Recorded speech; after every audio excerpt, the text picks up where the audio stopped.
we've been over for the last week has been quite interesting. Um, I would say that, you know, we're trying to find out how does this apply to our lives, considering that we don't have any, we don't have any land, any property. So how does this work? You know, person asks, well, how does this work? How does this Torah portion apply to me when there's nothing that I have in my possession that lines up with this? And the answer to that is that the creator of the heavens and the earth is trying to walk us back through. Okay, that's what we're doing. We're taking a what they would call a road trip. In our road trip, what we're finding is that along the way, we're starting to see some different things about our creator that we've never seen before. Okay, we're being introduced to our Elohim. That's the purpose of the Torah. Okay, the Torah portions are not just for us to memorize them. Okay, they're for us to get the idea behind what the creator is telling them on how he wants them to live, and he's introducing himself to them. You know, this in particular Torah portion this week was called Bahar, and Ba means on or in or with, from the tent, and then Har is the mountain, you know, the high place. So Yahweh had asked Moshe to come up to this high place, and I'm going to tell you, okay, what it is that I want the children of Israel to do, and what it is that they're going to have to do when they enter the land. Okay, so in order for this to be applicable to us, we need to understand, first of all, that Yahweh is letting them know that this is the way it's going to be when you get to the land. Everything that Yah says in the Torah is applicable forever. It's forever. He said in this week's Torah portion that you're going to always have the poor with you. That's always going to be what it is.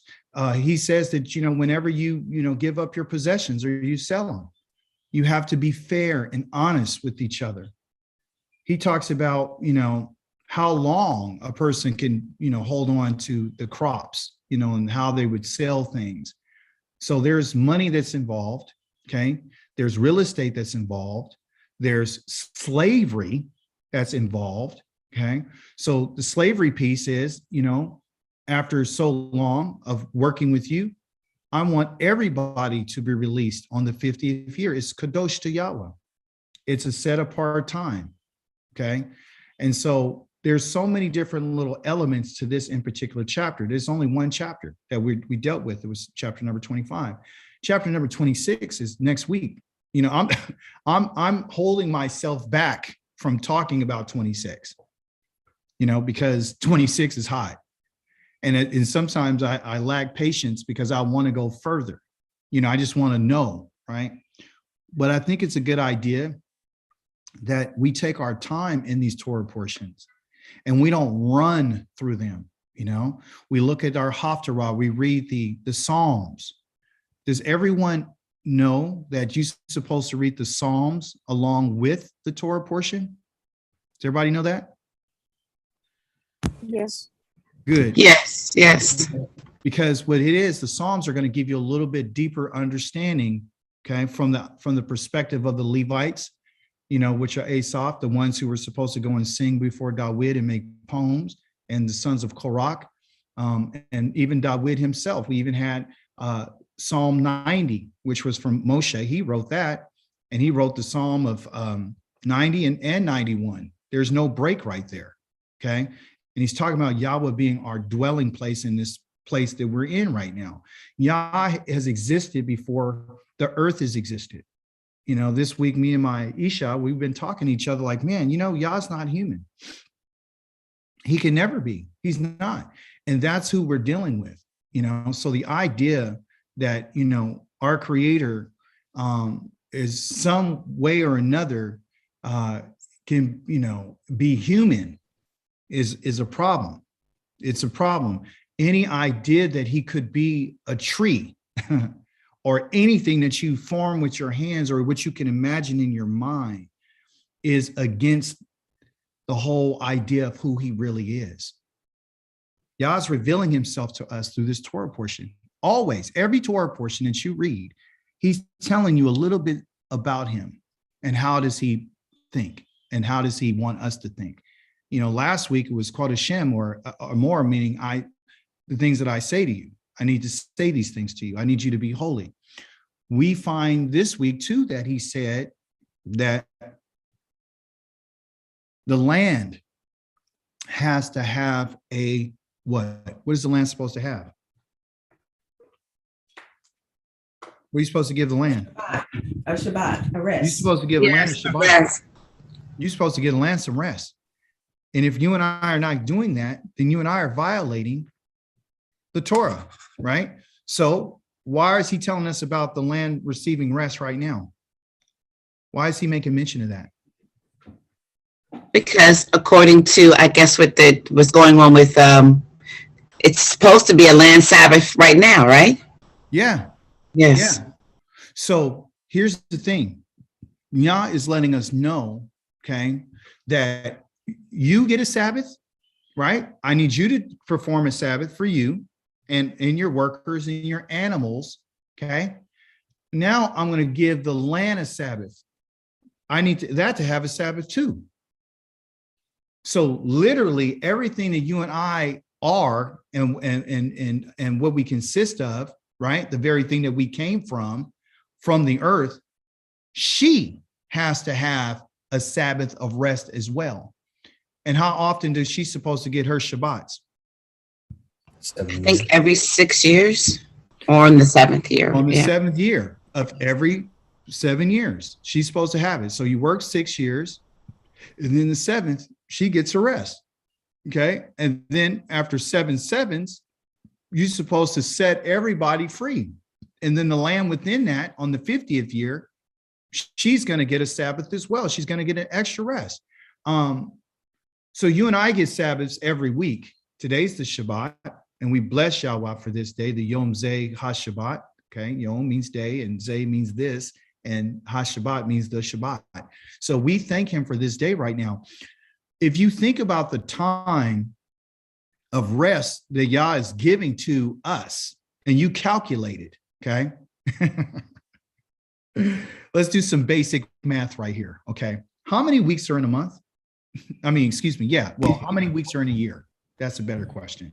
I think it's supposed to be 53, right? It's 52. 52, okay. It's 52, okay? There's 52, so there's 52 Shabbats for us, okay, in a year. If you think about, if you take 52 and you multiply it times 6, so that's 312 Shabbats that a person for 6 years that we would get, okay? If you think about, if it's 52, it's 52 days out of the year. If you take an average of, let's keep it a 30-day. I don't want to get into the 31 to 30 and a half. Just the average is saying it's 360 days, which is a 30-day month, right? You were going to get 52 days out of that. How much is that in terms of percentage? Let me get my math right here, 360. Either way, 360.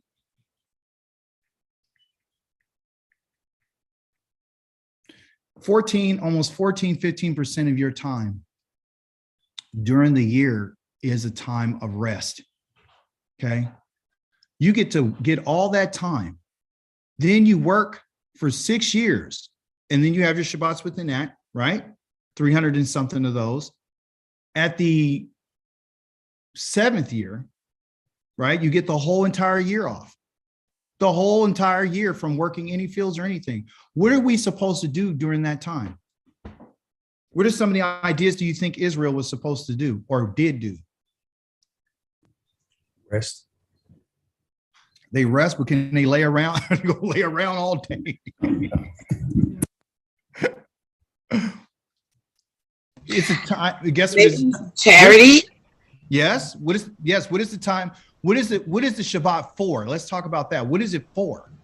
It's like to do maybe some charitable things for maybe the poor or the stranger. Yeah, well, here it is. Everything that's left after the Shabbat when you don't work, they're supposed to be able to go and eat for free. That's what Yes. that's for. So the Shabbat is a time of by definition, to cease and desist from your work, but it's supposed to restore the soul. The soul is supposed to be restored. Okay, just like the Shabbat's for the land is supposed to be restored. So there's only so much energy that a person has, and there's only so much energy that the land has. Okay. And it's like a battery. If we run the battery all the way down, it may not come back up as there's different cells. So we have to give the body, which is in the soul, has to be restored. It has to be refreshed. Okay. The land has to be refreshed. She can only produce so much. Okay. That's what it is. You got to give everything a rest. Okay. The animals can only be worked for so much, for so long. They have to be restored. So our Elohim is letting us know that in this relationship with me, you can't be in it with me when you're not being restored. You can't keep running all the way, run yourself all the way down. You won't be of any use to anybody. You can't run the land all the way down because she won't be able to produce. She won't be able to keep up. Okay. And there's reasons why Yah has specified these things for us. Okay. And that's just the way that he is.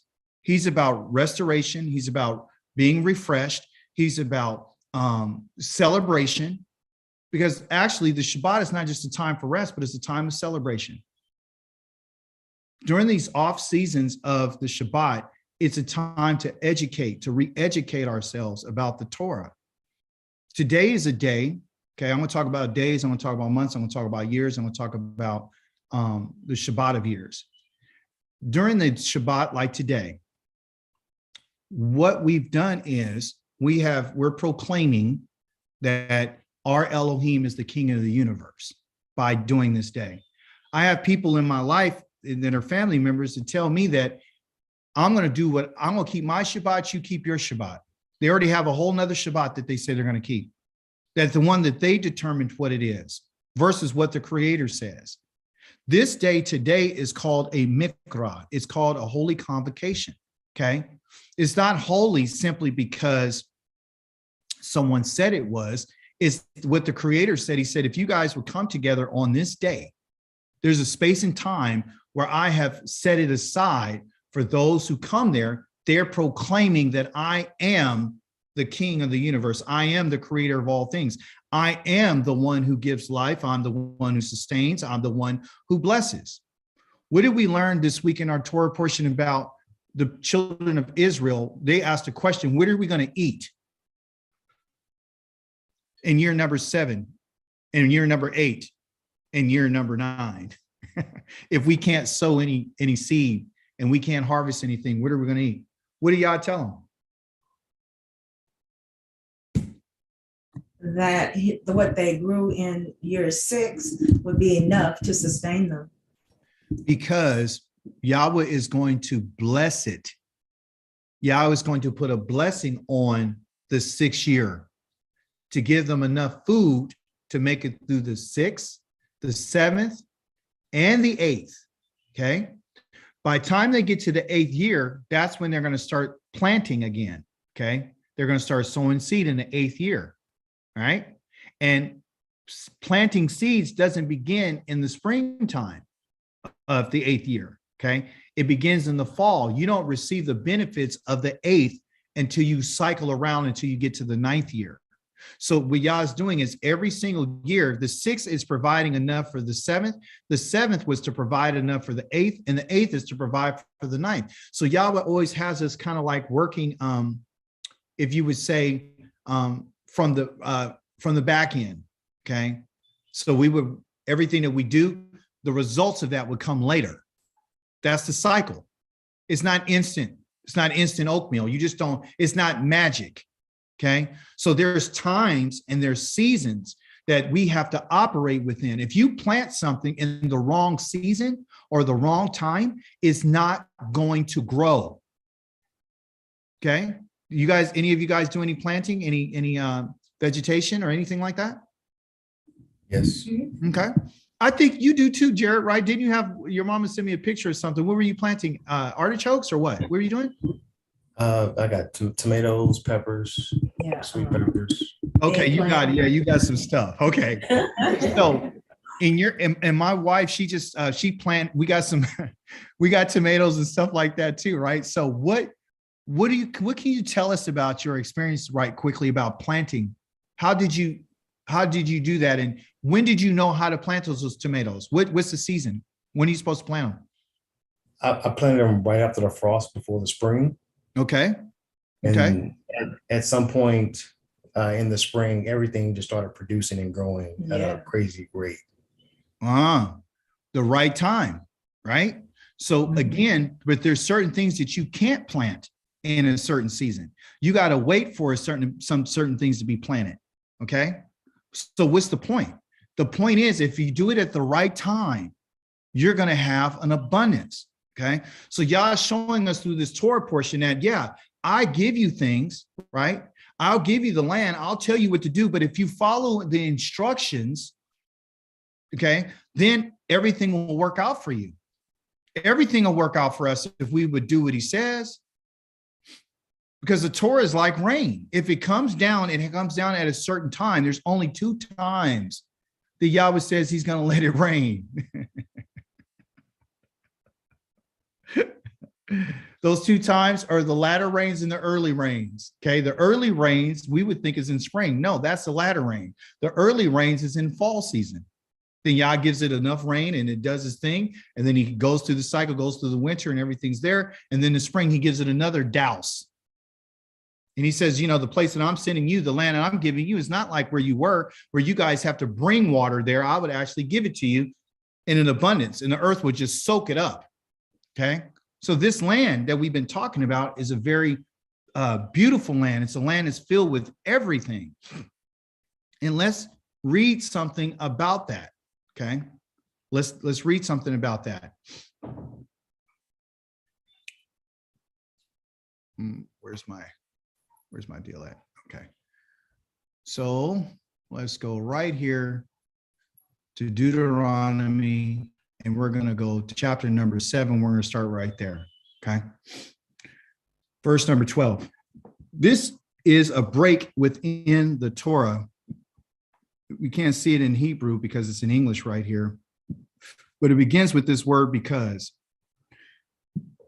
And that word because has to do with our name. It's called Akov, which is what our name is, Yaakov. Okay, Yaakov. That's what our name means. Our name means because. Side note, everything that's going on in the world is because of Yaakov. Just think about it. If our promises and our covenant with Yah is connected to the stars and the kukim of the sun and the moon, everything is happening because of Yaakov, which his name was changed to Yisrael. Everything, okay? And Yah is letting us know because you are listening. I think Yedid said it a couple of weeks ago about Shema. And Shema means to listen, and it means to hear, and it means to obey, okay? One of the things that we miss in listening and hearing and obeying is this. You and I have to be quiet. I had somebody tell me yesterday that they're going to do what they want to do regardless to what the Creator said. I swear to you, today, they said that, okay? Because they're not listening. They're going to do what they want to do. But with you and I, if you and I would just listen to what he says, okay? He says to these rulings, the mishpatim, and keeping them, that means guarding them and obeying them. Yahweh, your Elohim, will keep with you the covenant, means he will guard the covenant and mercy that he swore to your ancestors. What ancestors is he talking about? Abraham, Yitzchak, Yaakov. You got that right. That's a whole nother covenant. That's not the covenant that was given to us on the Mount Sinai, on Bahar Sinai. Okay, it's not that one. There is a covenant that Yah made with our fathers that said that I will be their Elohim. I will show them mercy. Okay, and I will give them what?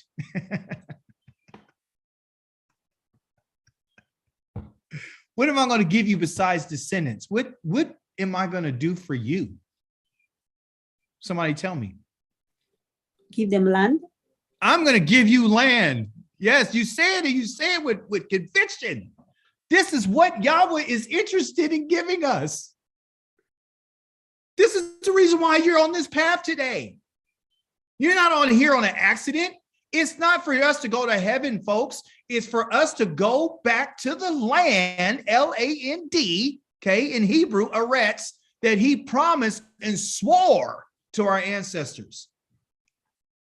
This word right here is huge. Whenever, and I want you to remember this. I want you to remember it because it's the most beautiful word that's in the Torah, okay? And it has to do with the word called Sheva, okay? And Sheva means 7. All right? This is the reason why Yah is asking for us to do things. Excuse me for a second. Somebody's violating the Shabbat. Do you hear the lawnmower?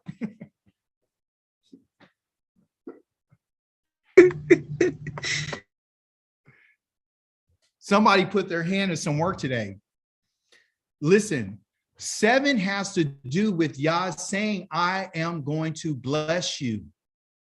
Okay? When I created the heavens and the earth, I created everything in how many days?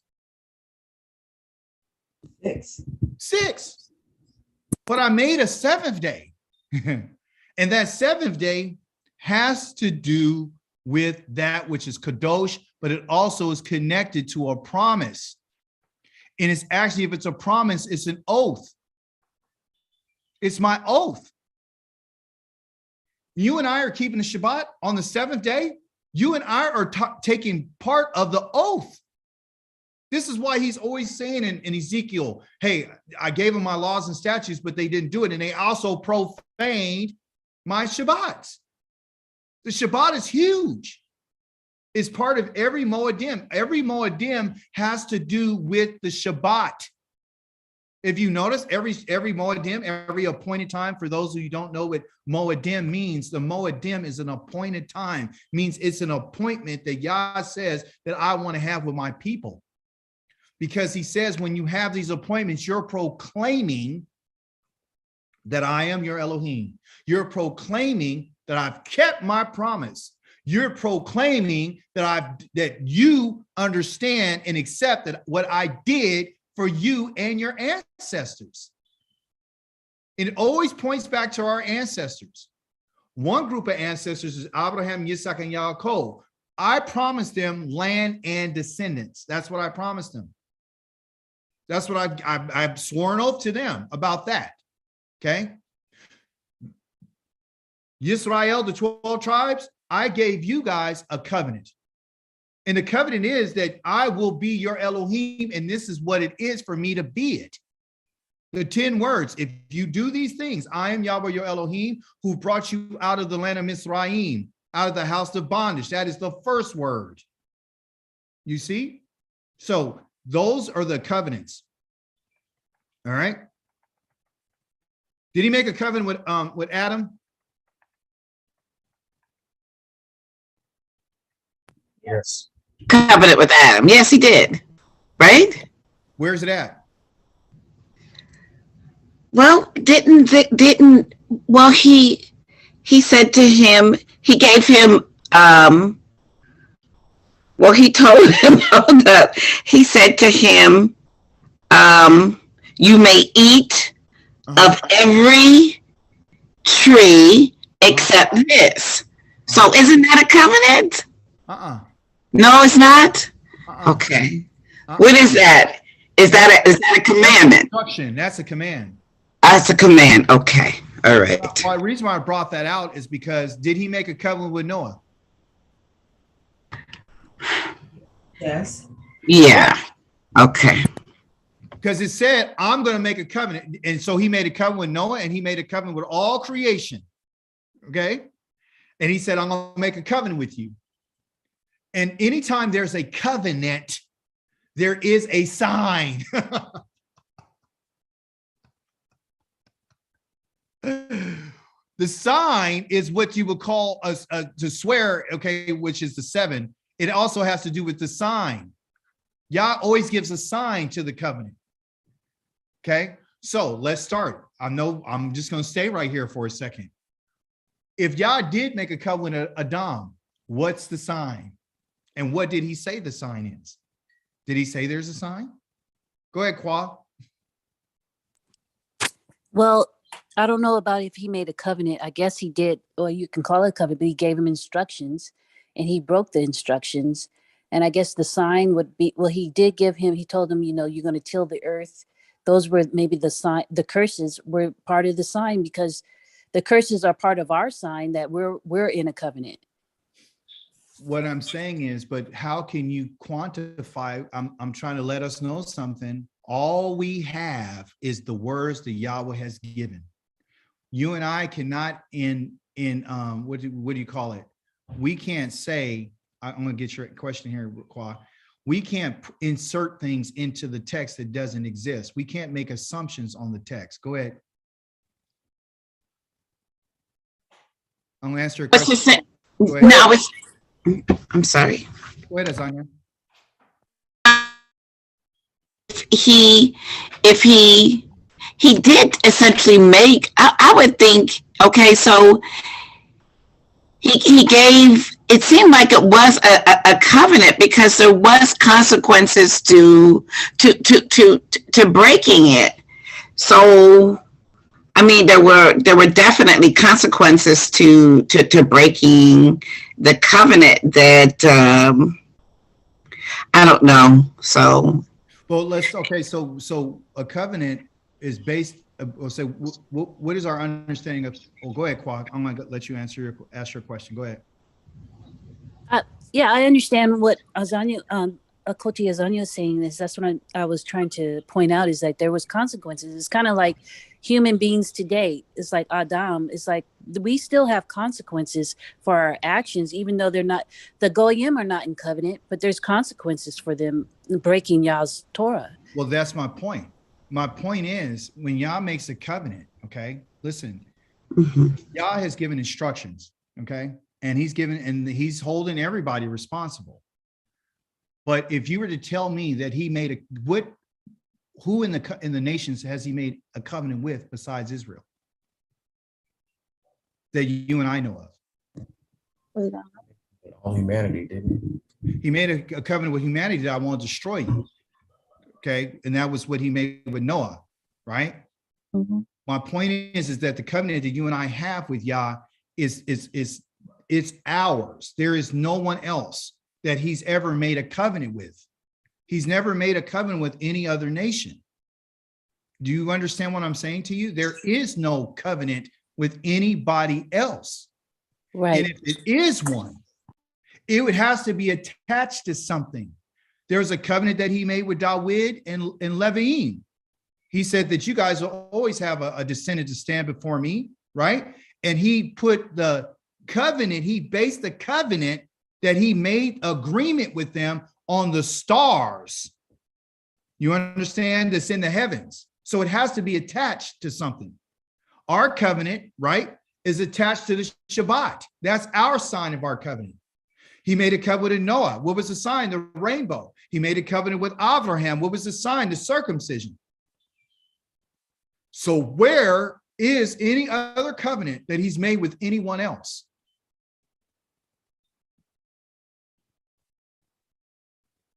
There is none. Go ahead, Kwa. That's why they try to attach the New Testament or that covenant to our covenant. Yes, That's my point. That's my whole entire point. They're not in covenant with Yah. Go ahead. Kwa, you want to ask a question? They're not in covenant. You and I are the ones who No, are in that was covenant with it. Yah. Mhm. How long is our covenant? It's eternal. It's eternal. Thank you. It doesn't end. It doesn't end for us. Okay. Why doesn't it end, Azanya? Because he doesn't end. Thank you. Did we break the covenant? Yes, we did break the covenant, and that's where it's kind of confusion, and it's so much confusion in No, our nation No, about that. let's get rid of the confusion today. All right. God says that I was a husband to them, and yet they broke my covenant. Okay. I told you that I wasn't going to go here, but you forced me. You forced my hand. Thank you. We'll come back to 7 in a second. And this is good stuff that we're talking about. Let's deal with this. Okay. So in Deuteronomy, where was my thought?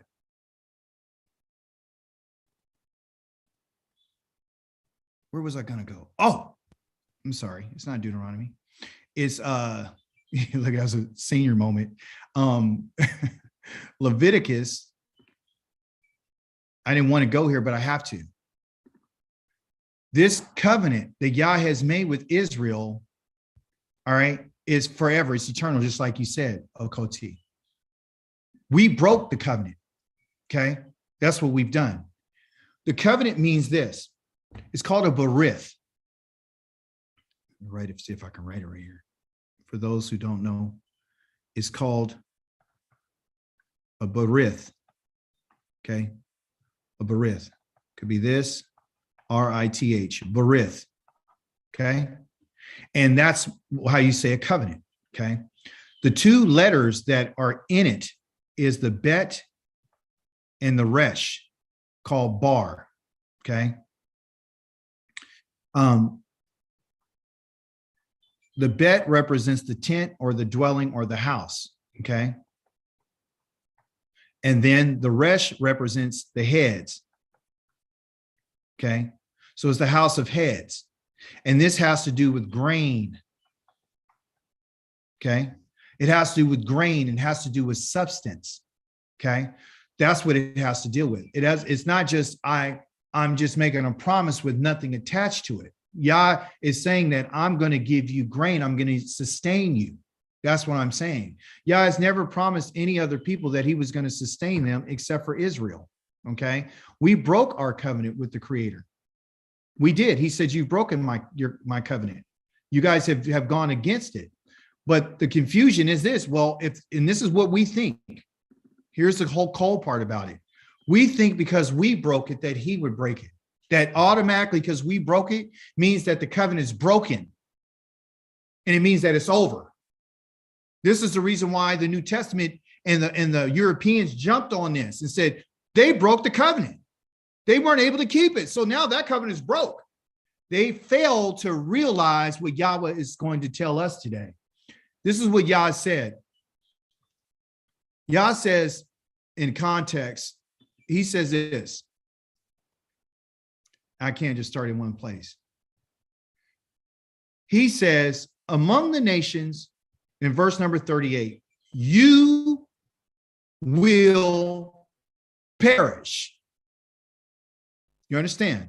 He's talking to the nation. You're going to perish. You're not going to prosper. The land of your enemies will devour you. Okay? What's going to devour us? The land. The land will devour you. How is it going to devour you? Oh, because you're not going to have enough to eat. Oh, because you don't have any Yuvels. You don't have any 50 years being set free.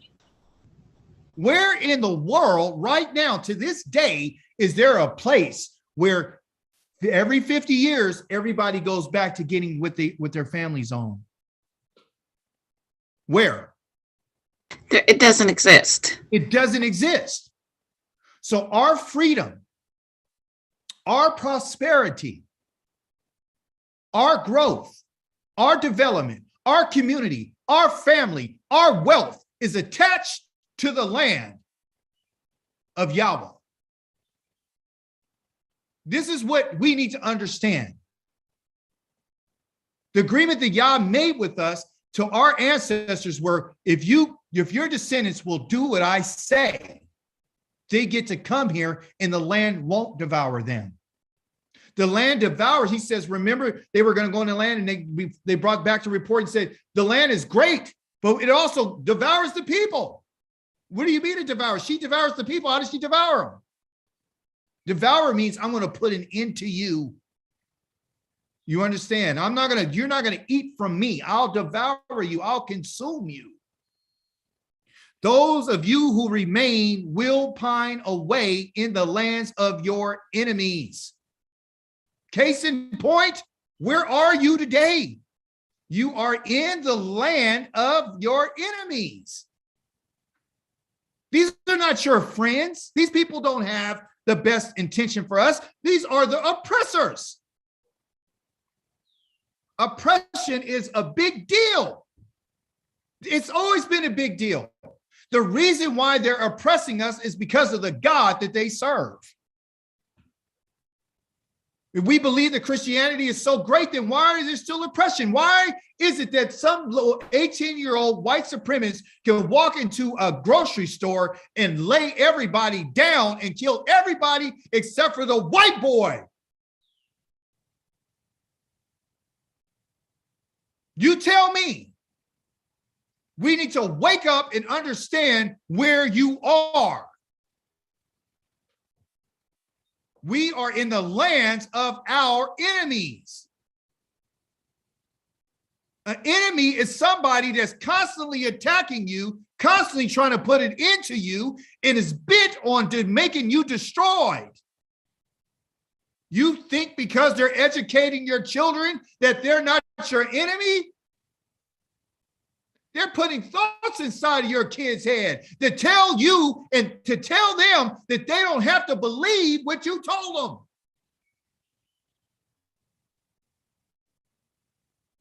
They don't believe that Yahweh's coming back. They don't believe that there's a land. Why should you have to believe that when your focus is on your future and your career in the lands of your enemies?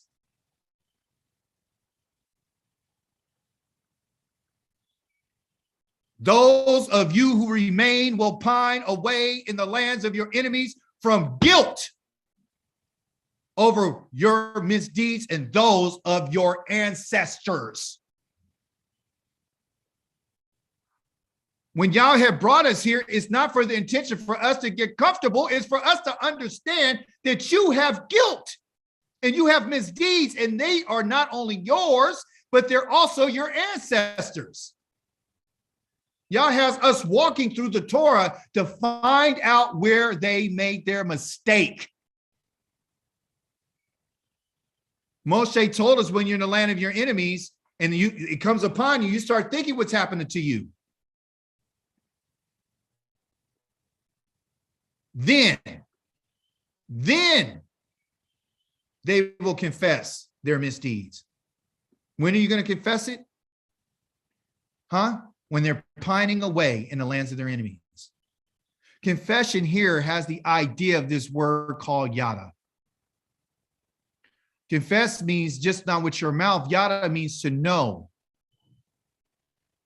Yada means to become intimate with. Like a man being intimate with a woman. It means that you and I are going to have to get really close, intimate. But I don't want you to be intimate with a woman. I want you to be intimate to understand your guilt. You're running around here like you have no guilt. You're running around here like you don't have to confess nothing. You're acting like you didn't do anything and your ancestors didn't do anything. These misdeeds are deeds that you missed the mark.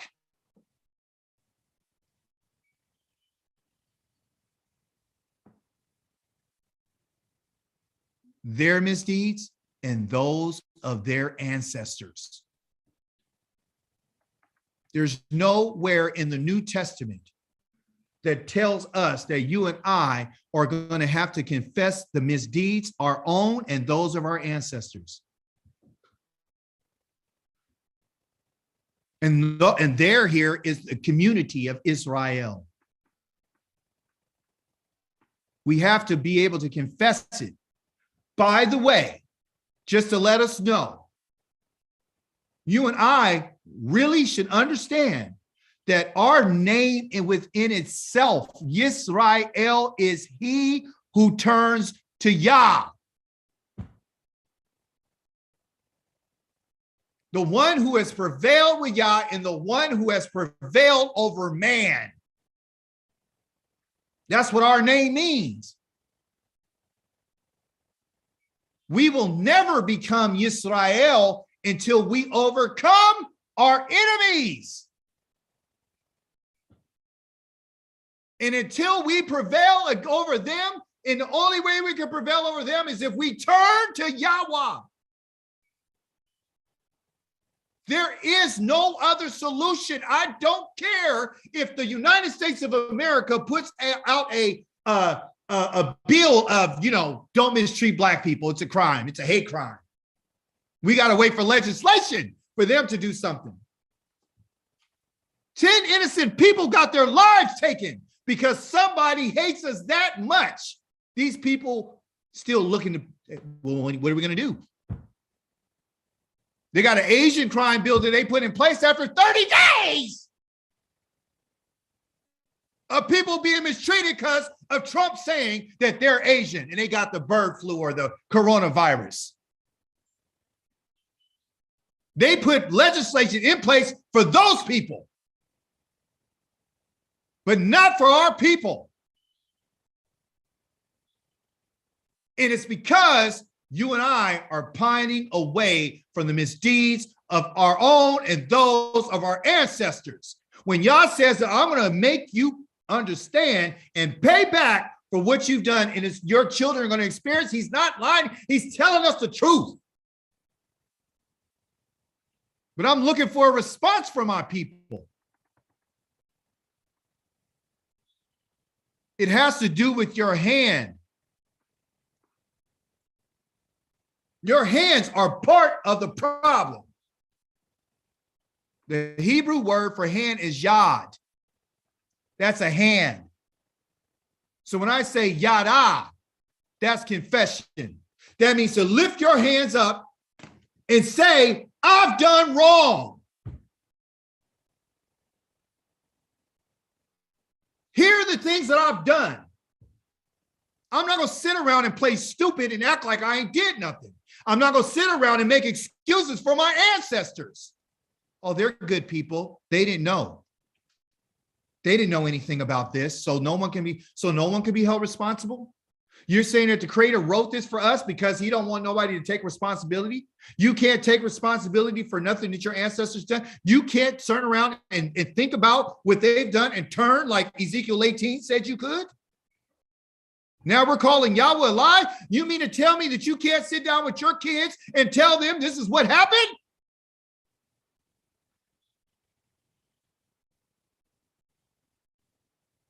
When he talked about they committed against me, what did we commit against Yahweh?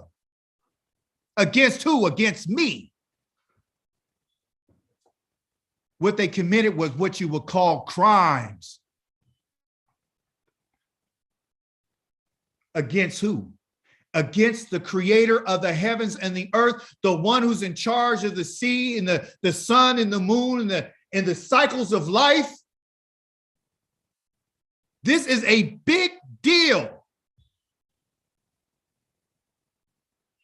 You and I have not committed a crime against a man or a teacher or a professor or a business person or a president or an official. We've committed a crime against the living Elohim, Yod-Heh-Wah-Heh. And there is a price to be paid.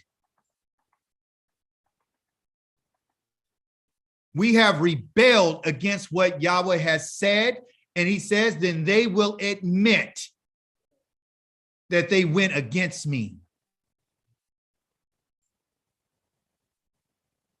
Yah is looking for us to confess, not just with your mouth. If confession has to do with yad, which is your hand is used for action. Doing things. Are you moving your hand against Yahweh on the Shabbat to go and to buy and to sell and to do work he told you not to do? Are you putting your hand on somebody else's wife? Have you took that hand of yours and decided that you're going to steal something from someone? Their possession? It's your actions, is what you think. Because what you think is what you will ultimately do.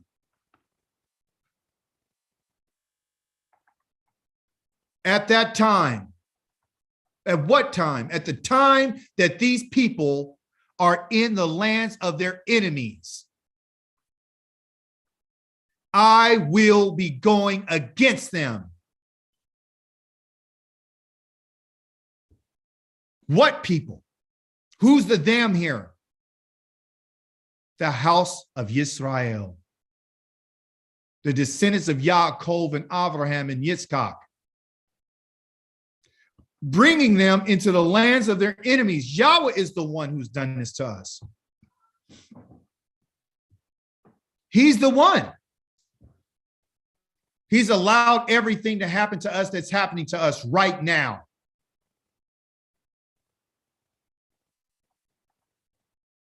But if, it's always a possibility that their uncircumcised hearts grow humble and they are paid the punishment for their misdeeds. I'm not letting anybody go. The prerequisite is this: go to humility, and then you're paid. You're going to be paid for your misdeeds. That's what it is. And where are you going to get paid? You're going to be paid right here in the lands of your enemies. Yah's payment system is completely different than what we've been told.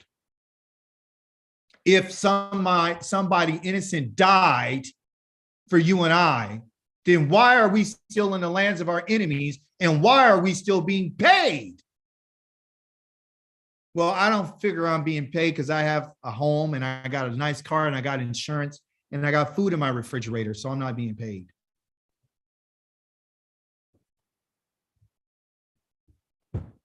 We're not a community.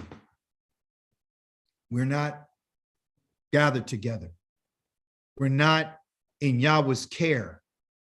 None of those things right now.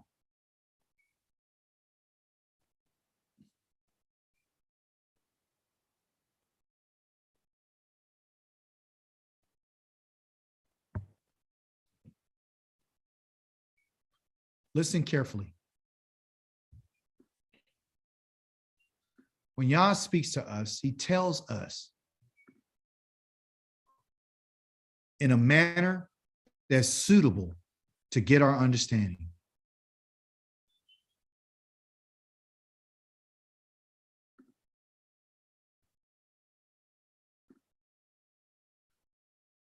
Where did I lose my place?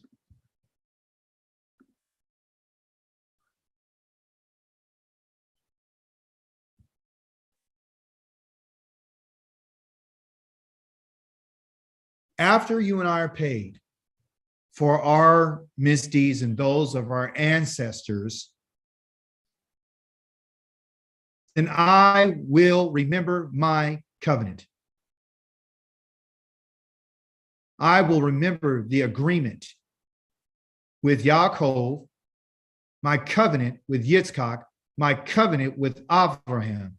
I will remember the land.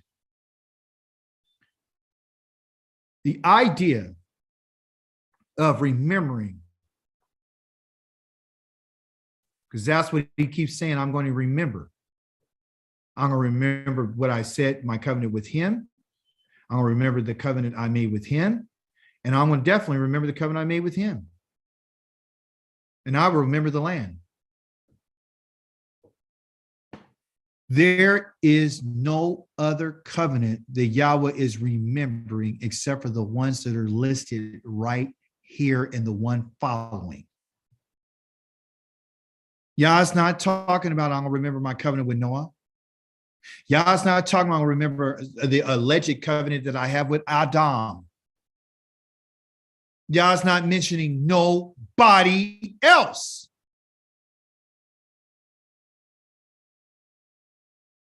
And if you and I are listening carefully, we can go back and look at the covenants that Yah made with these individuals, which is the oaths and the promises that he swore to them. You want to find out what those are? Read chapter number 12 of Genesis all the way up to chapter number 20, I think it's 28 or 29. You'll see it. Does he talk about any other covenant? Did he talk about a new covenant? Never talked about it, did he? No. What he is going to remember, and the word remember, I told you earlier this week, was what? Zakar. Zakar has to do with the male. And has to do with a memorial. I'm going to remember the male. Do you see the reason why I went into Egypt and I killed all the firstborn males and the firstborn males of the animals? Do you see why I asked all the males to be circumcised? Do you see why I tell all the males that they need to show up at the appointed times? Do you see this? Do you see why I killed every last one of the males at 20 years old and upwards? Do you see it?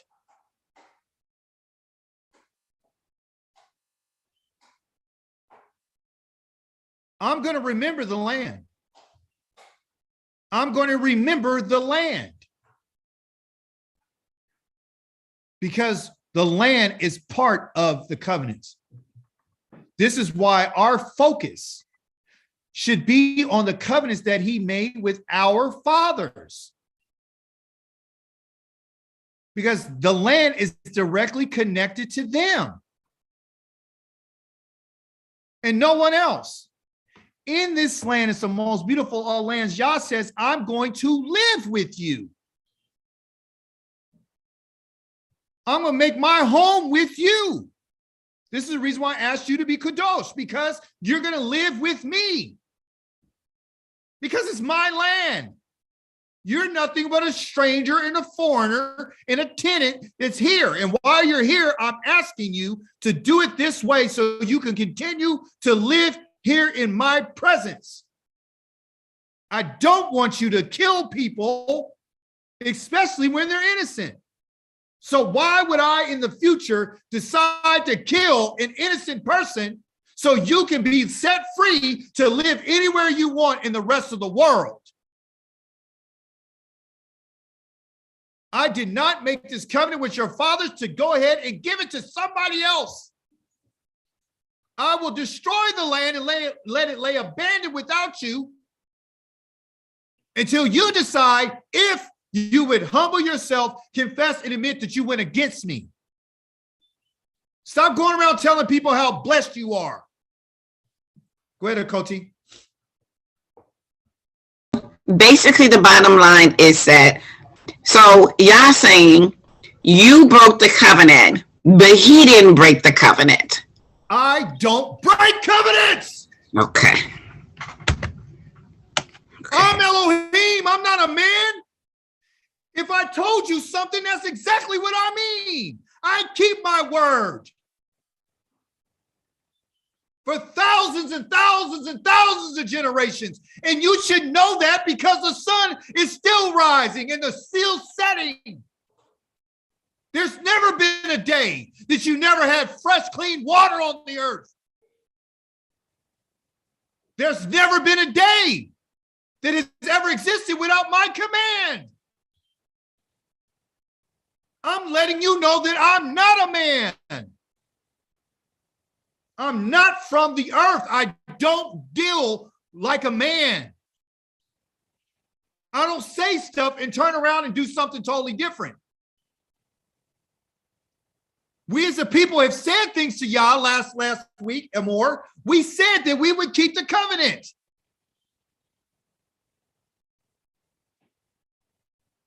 And we broke it. And what the Creator is teaching us is, if you say something, I'm going to hold you to it. I don't care if it means that you lose your life. You're going to do what you said you're going to do. And I'm going to force that on you. He says it in Ezekiel chapter number 20, I'm going to bring you into the obligations of the covenant. Well, Jeremiah 31 says you're going to make a new covenant with us. Really? Not renewed, new. So he's going to get rid of it. Okay. We're going to go there in a second. Yah is not going to break his word. And if he did, something has to happen. He says for the land, the L-A-N-D, the Arets that we're talking about will lie abandoned without them. It won't have Israel on it. It won't have Judah on it. It won't have nobody on it. And it will be paid. Like I told you, I'm going to pay you back. Remember, he said, I'm going to till they're paid. In context, while you're in the lands being paid for your punishment, for your misdeeds, I'm going to go ahead and while you're out of the land is going to be paid her Shabbats. You're getting paid while she's getting paid. You're getting punishment, and guess what she's getting? What is the land getting? It's getting its rest. It's getting its rest. So I'm gonna put you under pressure. You ain't gonna have no rest for your foot. You ain't gonna have no offering to bring me. You ain't gonna have the fruits and the vegetables. Go ahead, Akoti. Yes, and Achika, it is so sad because You broke up, honey. Go ahead. much confusion in our community where because people interpret this as we're not supposed to do Shabbats, we're not supposed to do Passover, and this has created so much confusion in our community. I wish everyone could hear and understand this lesson that you're doing today. Praise the mighty Yah. Yes, because we're a broken people. We have to be re-educated. We have to open our ears. We have to start listening. We have to stop making excuses. The land is abandoned without them. Why she's going to be paid. It says in the Hebrew, she is being paid. Why it lies desolate without them. They will be paid the punishment for their misdeeds. The next time somebody want to come to you and tell you about somebody dying for your sins, this is where you tell them and you bring them right here. You bring them right here. And you ask them the question, which I'm asking us today. If this is true of somebody else paying for your crimes and your sins, like they said, then why are we not in our land, and why are you and I being punished for our sin, and punished for our behavior, and punished for going against Yahweh? And why are we being paid?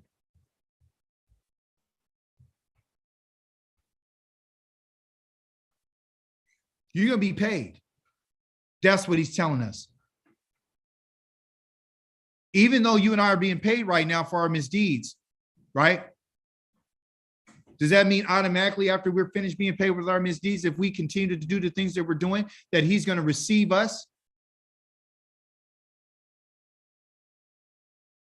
I just saw something, a tragedy right here. This is the sad part. I want everyone to hear me clearly. Do you know that Israel as a whole, as a community right now is being punished? And that guess what? Even while we're in our punishment, there's some of us who choose to turn from our wickedness, and there's others who don't want to turn from their wickedness. So all the payment of their punishment for what they're going through right now would absolutely mean nothing and beneficial to them if they don't turn back to Yah. I hope you can see that. You and I are actually, we're still being paid for our punishment. We're being punished as a people. But you and I are saying, well, let's use this punishment to change our minds. And we're going to do something different. There's a whole group of Israel right now, okay, or Yaakov right now that is being paid for their punishment, but they won't receive any benefit from it. Except for Yah's punishment has been paid. There's a cost. The Yah says need to be paid. If you notice, he says that I got to pay the land that will be paid as Shabbats. The reason why you and I are not in the land right now is because we broke the Shabbats. And the Shabbats that you and I broke which affected the land.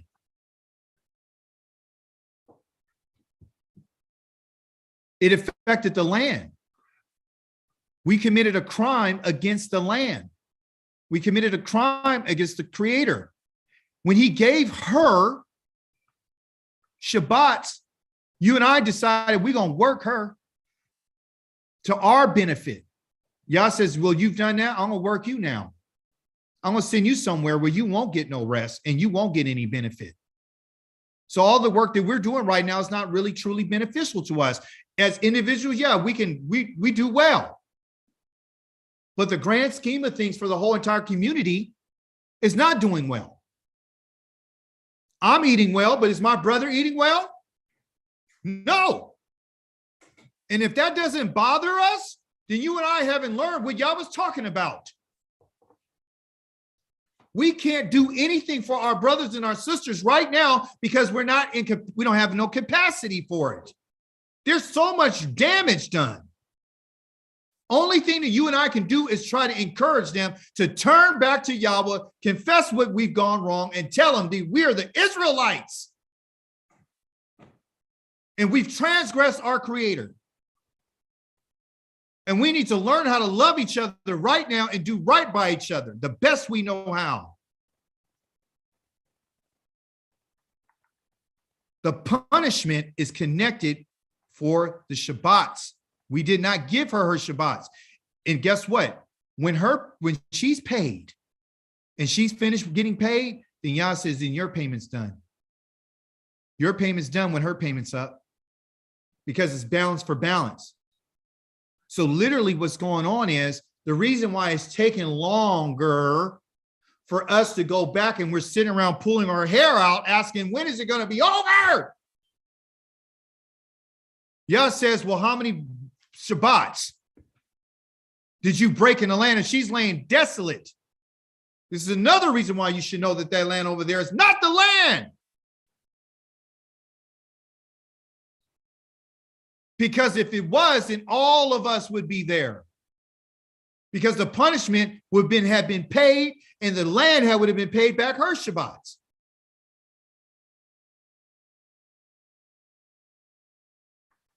It goes hand in hand. The land is paid and you and I are paid. The land, she gets paid and you and I get paid. We get punishment, she gets rest. Why? Because they rejected my rulings, my Mishpat team, and they hate it. They hate it. My regulations, the way that I told you to do things. When I told you not to lift your hand.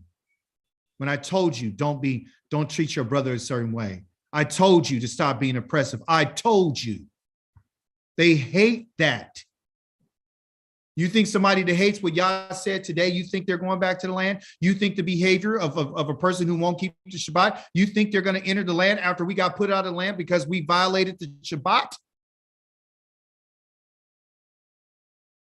You got to be a fool to believe that. Now, 44, yet in spite of all that, after everything I've been saying, them being paid for their punishment, the land being paid for her Shabbats, I will not reject them. Who? Yisrael. When they're in the lands of their enemies. Nor will I hate them like they hated me, to the point of utterly destroying them, and thus break my covenant with them, because I am Yahweh their Elohim. Listen carefully. Yah is not going to reject his people. I'm not going to reject them.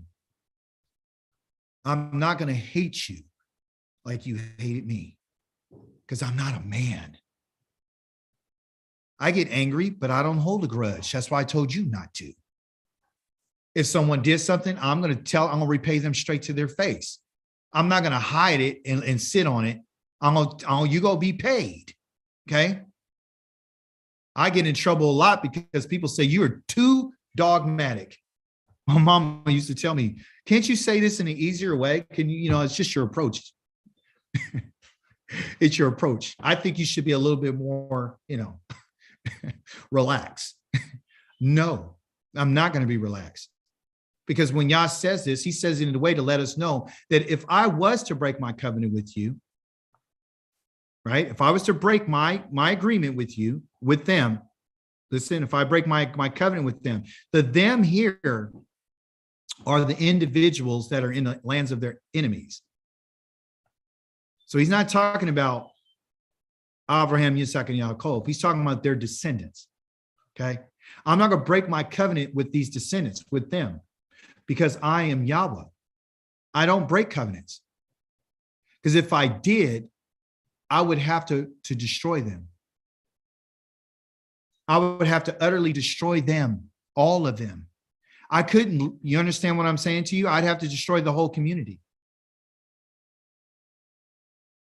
Just like I attached, if anybody ever said I would break my covenant that I told David, then they would have to be able to count the stars. I made it virtually impossible for anybody to break this covenant. You and I need to shout with joy, because when Yah made the stars and he set the foundation of the earth, he attached his promises to Israel to those things, which nobody knows. Yes. Day 4, when he put the great lights up there, it wasn't just for the light of the earth, it's to attach a covenant to. I'm not getting rid of Israel. Go ahead, Akoti. I'm just shocked that more of Israel's not excited about this. I mean, yeah, we're we're the descendants of, rebellious people, and that's how we ended up here. But now it's like we're at the end game, and people should be overjoyed to find out that we're Israel.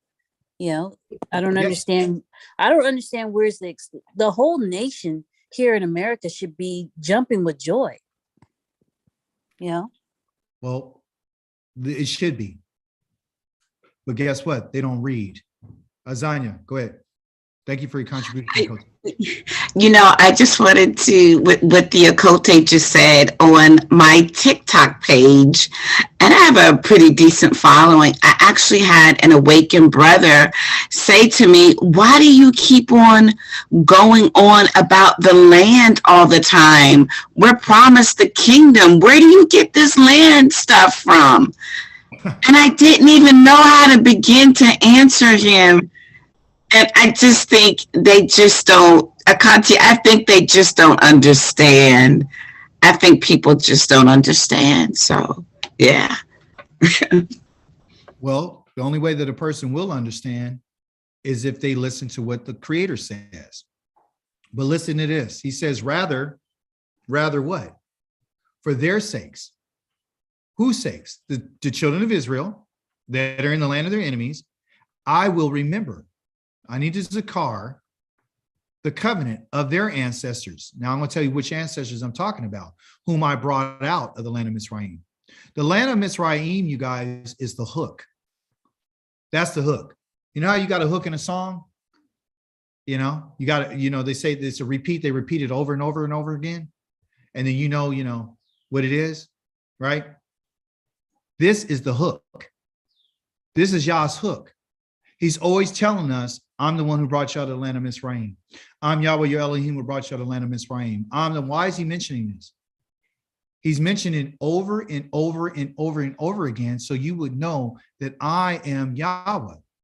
Yahweh is the one, because I don't want you to get confused. I don't want you to get it mixed up. I don't want you to get it twisted. I don't want you to get sideways with it. I don't want you to start thinking anything else. These are the Kukim in the Mishpatim in the Torah that Yahweh was given to the people of Israel on what? On Har Sinai. Mountain means Har, and the Sinai is where he was, okay? Like our Torah portion today is on Har Sinai through Moshe. Now, there's another thing that, so in conclusion of this part, Yah is letting us know that guess what? I don't break my covenant. If I did, I'd have to destroy all of you. I'm not going to do that. I utterly destroy you while you're there among your enemies. But I'm not going to do that. I'm going to bring you back to where I told you. Okay, but before we go there, we got to take a pit stop. And the pit stop is going to be in the wilderness. And in the wilderness, I'm going to judge you like I judged your ancestors. But let me explain something to you right quick about this land, since we're talking about her and how beautiful she is. And she's the best of all lands, and she's filled with milk and honey, and she's bringing sustenance. I want to read something to you in the book of Numbers.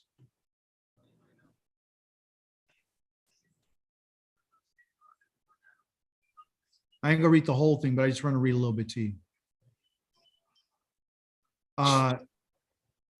Okay. Here it is. If anyone kills someone, the murderer is to be put to death. This is in verse number 30 of the book of Numbers, which is called Bamidbar in the wilderness, chapter number 35. If someone kills someone, if anyone kills someone, the murderer, because that's what he is murderer. Okay. That's what you are. You are to be put to death upon the testimony of witnesses, not one, but the testimony of only one witness will not suffice to cause a person to be put to death. Okay. Why am I reading this? You'll find out in a second. Also, you are not to accept a ransom. Write this on your notebook. You're not to accept a ransom in lieu of the life of a murderer who's condemned to death.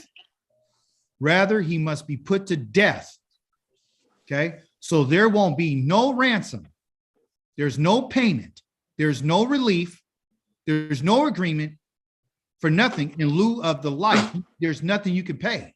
Okay, likewise, you are not to accept someone who has fled to his city of refuge a ransom that would allow him to return to his land before the death of the Kohen. In context, Yah says, I have cities that are for refuge. If a person accidentally kills someone, they can go to that city and they got to stay there until the death of the high priest. Okay. But they also got to go through a trial to find out if they're guilty.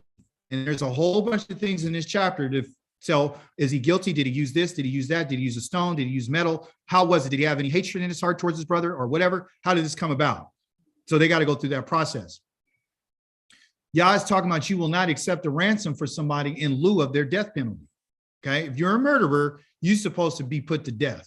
Okay. Likewise, you're not to accept for someone who has fled to the city of refuge a ransom so that it will allow him to return to his land, L-A-N-D, okay, before the death of the Kohen. In this way, you will not defile the land. You'll defile the land if you accept a ransom for someone who fled from his city that he went for refuge. So I don't want to live in a city to this city for the rest of my life until the Kohen dies. So what I'm going to do is pay you to get out of here, to break Yah's laws. Or if I'm a murderer, let me just pay or get someone else to pay in lieu of me so I don't have to die. If you did do this, Yah says that that is the defilement of the land. Okay.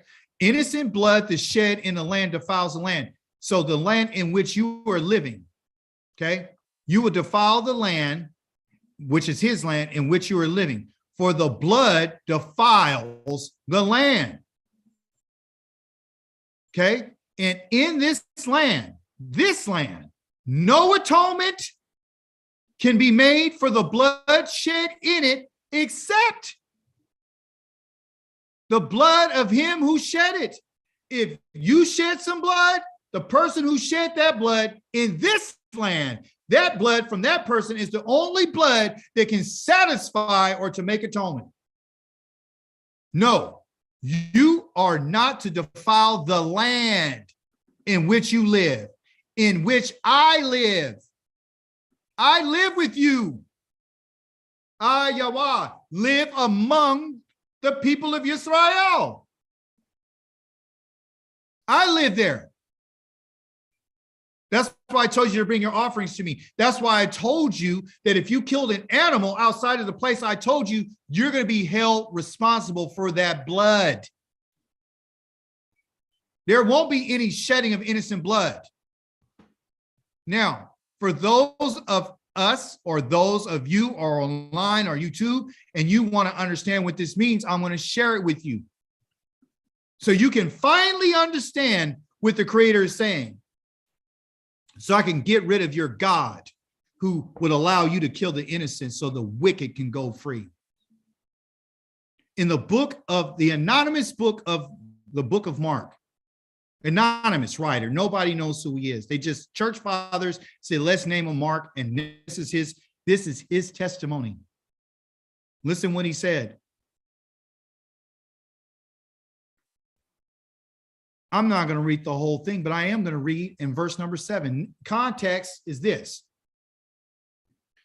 They have now gathered Yeshua, the so-called Savior of the world. He's standing before Pontius Pilate, which is the governor in Jerusalem. Now, during the festival, verse number 6, Pilate used to set free one prisoner whom the crowd requested. There was in prison among the rebels who had committed murder during the insurrection a man named Bar Abba. In the book of Matthew, they call him Yeshua Bar Arba. That's his real name. His name is not just Bar Arba. His real name is Yeshua Bar Arba. When the crowd came up and began asking Pilate to do for them what he would usually did, he asked them, do you want me to set free for you the king of the Jews? It was evident to him that it was out of jealousy that the head Kohanim handed him over. The head Kohanim stirred up the crowd to have him release Bar Abba for them instead. Pilate again said to them, then what should I do with the man that you call the king of the Jews? They shouted, put him to death on the stake. Question. Did we not just read what the Creator said about the death and the ransom? Yeshua's ransom was substituted, listen carefully. So-called Bar Abba, Yeshua Bar Abba, received in lieu of his death. He received Yeshua instead of him dying. Why would the Creator tell us never to let a murderer go? Because it would defile the land, and then turn around and use this so-called son of his to give him in lieu of the ransom, the life of this murderer. The land is defiled by letting a murderer go. So this story right here shows you that the Creator himself had nothing to do with the death of this man called Yeshua. Bring it out. Yah would never break his word. We just read that he said, I'm not going to, if I would do it, I'll destroy you. Yah never broke his word. Tell me one place. Show me where he's broken his word. He's never done it. Yah keeps his word. He keeps what he says. He honors it. This right here is a lie. No innocent blood can be shed in the land and somebody, a murderer, walk away. There's no way that Yah would give an innocent man to die for a murderer and let the murderer go. Period. Just wanted to bring that out. This is all what you would call a lie. Additional information. Our Torah portion was dealing about that you and I should not be harsh and we should let the slaves go free. I want to share a story with you found in the book of Jeremiah, chapter number 34. We're not going to read all of it. We're going to read what happened. This word came to Yirmiyahu, chapter 34, verse 8. From who? Yahweh. After King Zedekiah, Yahu, meaning Yahweh is my righteousness, had made a covenant. He made a covenant. Who made the covenant? This king right here. Zidkiyahu, Yahweh is my righteousness, the king of righteousness, who made a covenant of Berith with all the people in Yerushalayim and to emancipate them. Everyone who had a male or female slave who was Hebrew was to let him go free. Just like in the year Yoval, when Yah tells us to set all the slaves free, none was to keep as his slave a fellow, they got Jew here, which is Yehudim. Okay. All the leaders and all the people listen who had entered into the covenant. Okay. So we can make covenants. Yah has made covenants, but you and I can make covenants as well. But anytime you and I make a covenant, we're making it before the Creator. If you and I say something, we're saying it before the Creator. If you and I are Israel and we say something, you and I got to keep our word. This is what he said last week. Be careful what you say. If you go say you're going to do something, you better do what you said you're going to do, because you're whether you want to believe this or not, you're Israel. And anything that come out your mouth will be played out. It will be followed. It will be righteous. It will be. Every leader, all the people listen who had entered into covenant where everyone was free, who had freed his male and his female slaves, and then not keep them in bondage any longer. And they were Hebrews. And listen what he said. They listened and they let them go. So everything seems cool. Right? But afterwards, what happened? Look what happened. They changed their minds. Who? The leaders and the people who had these Hebrew slaves. They changed their minds. They made the male and female slaves whom they had freed return, and they brought them back into subjection as slaves. They went back on their word. Therefore, this word of Yahweh came to Yirmiyahu from Yahweh. Here is what Yahweh, the Elohim of Israel, says. When I brought your ancestors out of the land of Mizraim, where they lived as slaves, I made this covenant with them. At the end of 7 years, every one of you is to set free his brother Hebrew, who has been sold to you and has served you 6 years. You are to let him go free from you. You can find this in Deuteronomy chapter number 15. You can find this in Leviticus chapter number 25. Okay. But your ancestors did not listen to me or pay attention. That is, they did not shema Yisrael. They did not hear. They did not pay attention. They did not obey. Now you repented. You did what was right from my viewpoint, how I see things. When each of you proclaimed, Wayikra Kara, you called out freedom, which is Yovel. You did what I asked you to do to his fellow. You made a covenant before me in the house bearing my name. But then you changed your minds. You changed your mind. You profaned my name. when each of you took back his male and female slaves, whom you had set free to live as they wished, and brought them back into subjection as your slaves.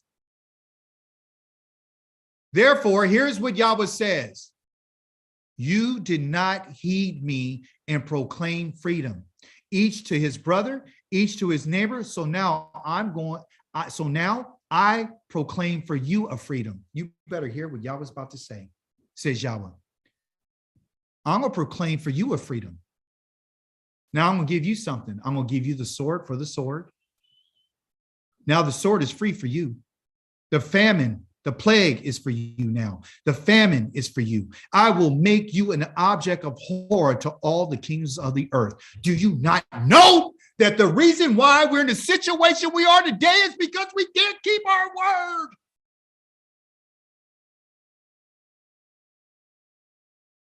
We're saying stuff that you and I are not willing to do.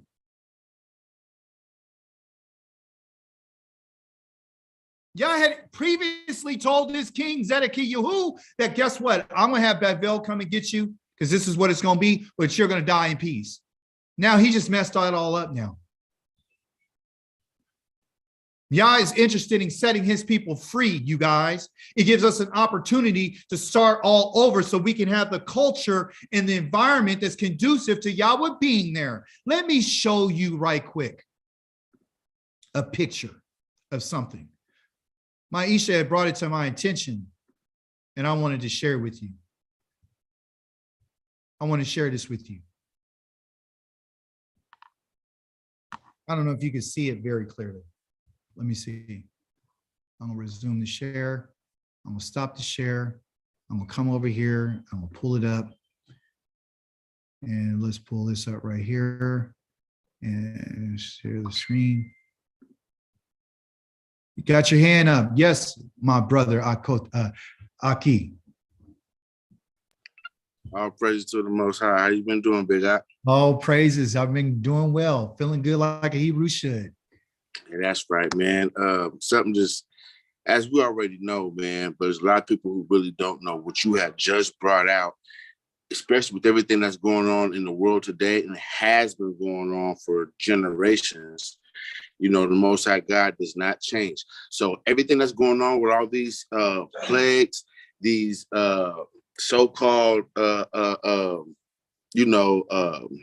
everything they got going on here in America, man. Now they got these monkeypox, COVID-19, and everybody think this all a conspiracy and all. They don't realize that this is against us. Yeah, they're so wicked that they're even trying to kill their own, because in the beginning, the Most High God said we went against him and started mixing our bloodline, which is something we wasn't supposed to do. So yeah, why wouldn't they kill their own? They don't know who's who anymore. Because Israel been out, I ain't gonna cuss, Israel been out mixing with every other nation on this plane of existence. So why wouldn't they start to, eradicate their own? Everything is about us, my people. Everything. You got that right. Everything. Praise the mighty Yah. Do you guys see this picture on my screen? Thank you for your contribution. Do you see what's on the screen? Huh? Yes. Do you guys kind of see it? What do you guys see? Just look at it. Take a moment to kind of read things and just look at what's going on. You know? Dwelling. Yeah, everybody's dwelling. There's activity going on. Right? What else we got? We got people working here. We got families that live upstairs. They live in these places. We got, this is just a picture of everything. They use, upper rooms, the places where they live. They got olives and figs and dates and pomegranates and orchards. They got vegetable gardens. They have women carrying water. You got people tending to the animals. You got people shepherding sheep. You got, someone teaching their children. You got women over here doing something, baking and bread or whatever. Everything is happening. There's baking of bread here in ovens, okay?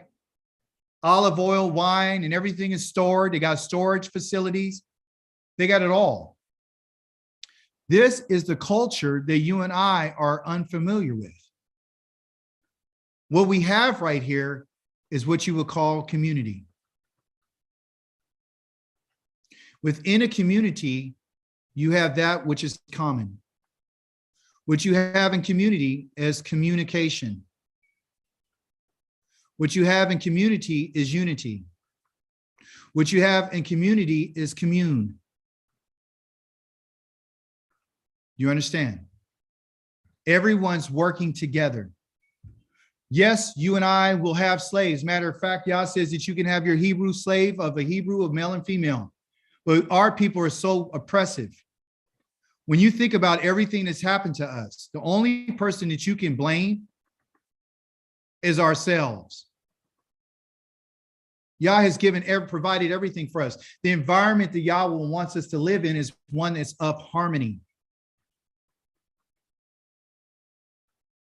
and shalom. That's what this is about. Everything is about giving rest and being fair and being just and not taking advantage of each other. Not saying one thing out of your mouth and turn around and do something totally different. You're not supposed to charge your brother interest. If you understand, we're not supposed to do certain things. But we messed this up. And our leadership had messed this up. And the people that were over us messed this up. I'm going to share one last story with you to kind of give you an idea about what happened. And Yah pointed this out to me, and I want to share with you. He pointed out to me in our Torah portion this week, what is it about? I found a mistranslation. This is what I found. I want to share with you, and then we'll close. I found a mistranslation. In chapter number 25, verse number 10, and you just got to be careful. This is why you got to know the language, and at least you got to know the grammar. It says, and you are to consecrate the 50th year, proclaiming freedom throughout the land, like he's been talking about, to all its inhabitants. It will be a yovel to you, meaning a time of release. And you are to return everyone to the land he owns. Everyone return to the land he owns, the land he owns. And to everyone is to return to his family. This is a mistranslation, okay? It doesn't say that in Hebrew, because this would be contradictory, because it says that to the land he owns, right? But then we have Yahweh telling us something about the land himself, because he says what? That the land belongs to who? To him. It's his. So if Yah's telling us that the land is his, then is it land that we own, or is it his land? It's his land. It's his land. Okay. So Yahweh says this: the land is not to be sold. Okay. The land is not to be sold in perpetuity. That's forever, because the land belongs to me. You are only foreigners and temporary residents with me. You live with me. All you are is a temporary resident. Okay. So this land, my land, it's his land. It belongs to him. Just like the earth belongs to him. Everything belongs to me. Okay. The land cannot belong to him and belong to us at the same time. It's not your land. You're just a visitor. You're going to pass through it. And while you're here, this is the way I want you to live here. I want you to take care of it. You better hear what I'm saying to you. Like a landlord. Hey, you can lease here, but while you're here, I need you to take care of it. I need you to take care of the lawn. I need you to be responsible for this. I need you to be responsible. I'll take care of everything else, just as long as you don't abuse it. And some of the stipulations I have is if this happens, I'm going to put you out. You can't kill innocent people in my land. Not going to happen. You're not going to defile the land. If you do, you got to go. I got to put you to death. I'm not taking anything in replacement of that. There's no money that could be paid. There's not another life that could be given instead of the life of the person who did the shedding of the blood. I'm that just. Okay. The land is mine. It's not yours. So this mistranslation you have here says that it's the land he will return to the land he owns. You don't own any land. And I'll show it to you. In the, come on, Leviticus chapter number 25, verse number 10. I got to walk you through it. Here it is. It says that, and we'll be reading from right to left. He says, and you shall consecrate up here at number 10. Follow me right here. Okay, consecrate means Quadashim. Okay, here, the Kodosh Tam, the Ether, the Shene, the Hakamishim, the 50th year. And you shall proclaim, meaning you call out liberty, the roar in all the land, and all its inhabitants. So Yovel it is, and it shall exist to you. And what Shaftim, and you shall return each man, each El, to the Akuzatho. It's not land. Land is called Eretz. This in particular word right here is called Akuza. Akuzatho means his land. The O on the end is his. So let's click on it. It's not a land. It's not Eretz. It's Akuza. So that's where the confusion comes from. It's a possession. It's a possession. It's your possession. Your possessions might be on my land. Okay. And you could do whatever you want. You could sell it. You can lease it. You can do whatever you want to do with it. Okay. But it's my land. Your possession is there. What Yah had showed me was this. The word akuza has a root word, and this root word right here is akaz. Akaz. Okay. There was a king named Akaz. The Creator directed me and he led me to go find out and read about Akaz. And guess what I found out when I read Akaz? I'm going to show it to you. In the book of Kings, chapter number 2 Kings verse 16 says this. 2 Kings chapter 16, forgive me. It was in the 17th year of Pekah, the son of Remaliah, that Akaz, the son of Jotham, okay, this is this king, and his father's name is Jotham. And this was the time. Akaz is one who was in the book of Isaiah that Isaiah was prophesying, okay? But it says here, Akaz was 20 years old when he began to rule. He reigned 16 years in Yerushalayim. So he's one of the kings of Judah. But he did not do what was right from Yahweh's perspective. That word perspective means ra'ah, okay? Or ra'eh. And ra'eh means in Yahweh's eyes, what Yahweh sees. Yahweh does see, okay? His Elohim, as David, his ancestor, had done. So the way he was doing things, Yah didn't like what he was doing. Rather, he lived in the manner of the kings of Israel. All the kings of Israel were evil, every last one of them. And he even made his son to pass through the fire. So he's in a sacrifice and a killing the innocent, which Yahweh told them never to do, in keeping with the abominable practices of the pagans whom Yahweh had thrown out ahead of the people of Israel. The touch point to where you said, Aki, where you just said that our people were engaging with these people, with these pagans of the land. That's what our problem is. That's what we like to do. He also sacrificed and offered on the high places on the hills under every green tree, which Yahweh told us never to do. Okay. So he runs into some problems because what he's doing is not good from Yahweh's perspective. And what he's doing is, I'm not going to read all of it. What he's doing is he's trying to, Yah brings the king of Israel against him, the northern kingdom, and he also brings Damascus against him because of his crimes, because of what he's doing. So what he's doing now is he's going to reach out to King Ashur and ask him to help. So Akaz, and let me just tell you what his name means. His name means possession.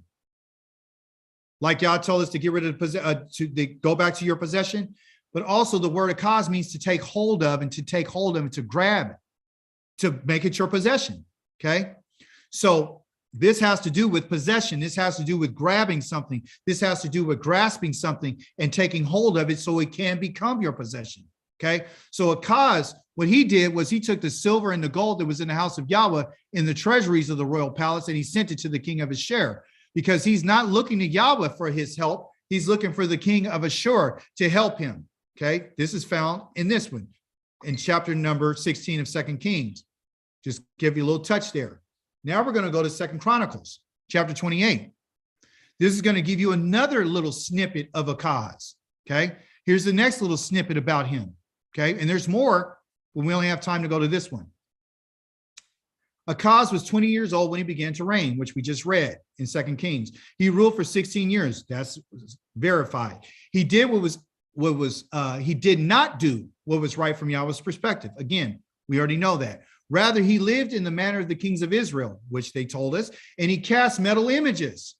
Now we got a little extra piece of information, okay? Moreover, he made offerings in Ben-Hanam in the valley, and he burned up his children as sacrifices, in keeping with the horrible practices of the pagans whom Yahweh had thrown ahead out ahead of the people of Israel. So it gives us a little bit more detail. Okay. Also in 2 Kings, it says that since he went to Ashur and the king of Ashur defeated Damascus for him, he went in and took a copy of their altar and brought back that altar, a copy of it, or had it made. And he replaced Yahweh's altar with the altar that they had in Damascus. Okay, so he did that as well. He also sacrificed and offered on high places in the hills under every green tree. Because of this, Yahweh handed him over to the king of Aram, and he attacked him, and he carried him off his people and a great number of captives, bringing them into Damascus. In addition, he handed over the king of Israel, who inflicted on him great massacre. Now, let's continue. So when this happened, and let me slow down, when this happened, when Yahweh had sent these people in here from Israel and Damascus, Yah destroyed a whole bunch of people, okay? And it says in verse number 7, and Zechariah, a champion of Ephraim, killed Maaseh, the king's son. So one of the king's sons were destroyed. The administrator of the household, he was second only to the king. A lot of people were dying. Verse number 8, the people of Israel took captive 200,000 wives, sons, and daughters. They captured them, much spoil, which they brought to Shamaron. So what happened was Israel, the northern kingdom, came in to Akaz's territory and took away 200,000 people, wives, sons, and daughters. And they captured them, much other spoil too, and they brought it to Shamaron. But a prophet of Yahweh named Oded was there, and he went out to meet the army concerning Shamaron, or coming to Shamaron, and he said to them, look, it is because Yahweh your Elohim of your father was angry with Yehuda that he's handed, let you grasp them, over to you, and he has slaughtered them in a fury that has reached up to heaven. Now you intend to force the people of Yehuda and Yerushalayim into subjection as your slaves, but haven't you guilty deeds of your own that you've committed against Yahweh your Elohim? So let's start right there. The idea here is that because of what Akaz did to Yahweh, and he did what was evil from Yahweh's perspective, Yah allowed captives to be taken from him. The people of Israel and the northern tribes have came down and they grasped those people and took them to be their slaves and to be their possession. This prophet right here is telling them that what you're doing is wrong. The only reason why you're supposed to have went in there to destroy these people is because the fury of Yahweh is against them, but you yourselves are guilty as well, okay? And so what he told them was this in verse number 12. He says, he says in 11, therefore listen to me now, send the captives back, the people you have taken captive from your family member, your kinsman, because the fierce anger of Yahweh is on you. And at this, some of the leaders of the people of Ephraim, Azaryahu, the son of Yehochanan, Berechayahu, the son of Meshlemoth, and Yakiziah, and the son of Shalalum, and Amasa, the son of Hadaliah, protested against those who were returning from war, saying to them, don't bring the captives here because you intend to do something that will bring guilt on us against Yahweh. It will only add to our sins and guilt, and for our guilt is great, and there is fierce anger against Israel. There's always been fierce anger against Israel. And one of the things that brought them this guilt on them was bringing these people back and was enslaving them. You understand? So when I did the Torah study this week, Yah has showed me that Akaz is the person that you need to look at this week. Okay, so because he's going to show you that his misdeeds and his ideas is only to bring people into captivity and subjection. When you and I follow other people and we follow other gods, our attitude will change about how we treat our brothers and our sisters. If you and I are following another God, then you and I will not follow Yahweh's recipe. His recipe is to set people free. His recipe is not to hold any of our brothers and sisters in bondage. His recipe is to be fair and to be honest to his people. Because as he stated to us in conclusion, what he stated to us was this, and let me share it with you. What he stated to us is this, and this is in the last part of chapter number 25.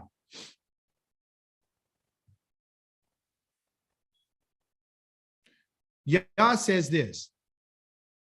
Let's start in 36. And he's talking about if someone came to you and asked for some money from you, you are not to charge him interest, otherwise, or profit from him. If you sold anybody in our people, listen to me carefully. If you want to do a business for Yah's people, you got to understand something.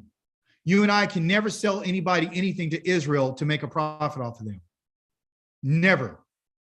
Everything you and I got to do got to be balanced. You and I can never give anybody anything and try to charge them interest. You cannot do that, because you and I are supposed to fear Yahweh so that your brother can continue living with you. Do not take interest when you loan him money or take a profit when you sell him food. If you give someone some food, you cannot add anything to it. You can't. I am Yahweh, your Elohim, who brought you out of the land of Mizraim. If you notice he's using that hook again, here's the hook.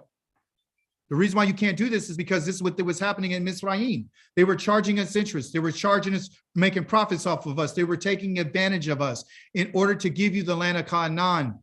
That's what Yahweh's goal is. I brought you out of this land of captivity and slavery in order to give you the land of Canaan, to be your Elohim. And if I'm going to be your Elohim, you cannot enslave your people. If a member of your people has become poor among you and sells himself to you, you do not make him do the work of a slave. You cannot mistreat him, okay? Rather, you are to treat him like an employee. You have to pay him. You can't get your labor for free. He's not a slave. You have to pay him. Or a tenant, you got to pay him. He will work for you until the year of Yovel. Then he will leave you at the end of that 50th year, he and his children with him, and return to his own family and regain possession of his ancestral land, the promise. So you can't take from my people, for they are what? What does y'all want us to know? That they are my servants. They are my slaves. They're my slaves. They're my slaves, whom I brought out of the land of Mizraim, the hook. Therefore, they are not to be sold as slaves. You do not treat him harshly. You fear Yahweh, your Eloheka. You fear me. You don't treat anybody harshly. My people. Treating him harshly is charging them. Treating him harshly is talking to them crazy. Treating him harshly is trying to take advantage of them.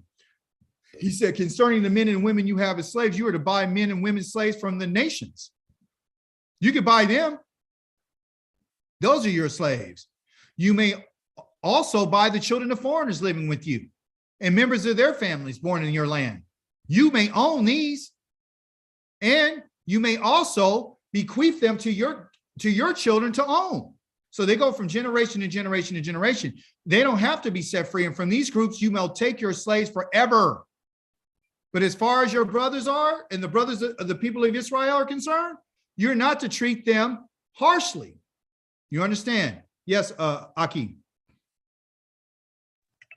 I just wanted to bring something out, if you don't mind, in related to what you had just brought out right now, when the Most High puts us back where we're supposed to be and restores his covenant with us. I'm going to read something out of Zechariah chapter 8, verse 20 to 23, real quick, because a lot of our people, you know, who don't have no understanding or trying to learn will be like, well, why would the Most High God give us slaves after what we went through? Like, that's not the God that I serve, right? Well, let's see what the word says. Zechariah chapter 8, verse 20. Thus saith the Lord of hosts, it shall come to pass that there shall come people and the inhabitants of many cities, and the inhabitants of one city shall go to another, saying, let us go speedily to pray before Yahweh and to seek Yahweh of hosts. I will give also. Yeah, many people and strong nations shall come to seek Yahweh, the Lord of hosts, I'm going to read it verbatim, in Jerusalem, and to pray before the Lord. Thus said the Lord of hosts, in those days, it shall come to pass, anytime we hear the words, it shall come to pass, meaning it's a future prophecy, that 10 men shall take hold out of all the languages of the Take hold. nations even shall take a hold of him that is a Jew, saying, we will go with you, for we have heard that God is with you. With you. He's with you. I just want to Praise bring to that out God, real Holy quick. One. Grasp. That's what we say. Take hold means to akaz. That means to take possession, right? So he's saying, thank you for that. Praise be to the Holy One of Israel. Listen, we're Yahweh's slaves, okay? And look at what he says in 14 of Isaiah. And this is closing, I promise. Yahweh will have compassion. This is a great note to end on. Yahweh will have compassion on Yaakov. He will once again choose Yisrael. Remember, I told you in the beginning of our teaching today that we have to earn this. Right now, we're Yaakov. Right here, this means to prevail. And you and I have never prevailed over anything right now. Our enemies are still over us. You and I, he says, I'll choose Israel. Israel is his servant. Yaakov is the one he's going to have compassion on, which is the family. Okay. So Yaakov right now is the one he's going to have compassion on. And then once again, choosing them in the future, I'm going to choose Israel and resettle them in their own land. That's my compassion. That's my compassion for you, where foreigners will join them. Okay. Foreigners are going to join Israel, attaching themselves to the house of Yaakov, to the families. Okay. Peoples will take and escort them to their homeland, and the house of Israel will possess them. Possess who? The foreigners in the land of Yahweh. Okay. As male and female slaves. I'm going to give you the end game for what it comes in the compassion. The compassion for us is that the foreigners will join. The foreigners are the ones who are going to come and they're going to be helpful. And Yah says that you don't mistreat them. You love them. That's one of my commands. And guess what? But even so, that's the case. Peoples are going to escort them to their homeland, and the house of Israel possess them. Possess who? The foreigners as their slaves, male and female slaves. They will take their captors captive and rule over their oppressors. When we're being oppressed, listen to me, oppression and not letting somebody go out of their slavery means that you're now not allowing the community to flourish. Anything you're oppressing, you're suppressing somebody, it doesn't allow something to grow. So what Yah is telling us is right now, the reason why you guys are not really flourishing and really growing as a community, as a nation, is because you're being oppressed. So we can't have this double talk about how blessed we are and we're not together as a community and we're not flourishing. What you and I are doing right now is called preparation. We're getting prepared to go back home. Okay.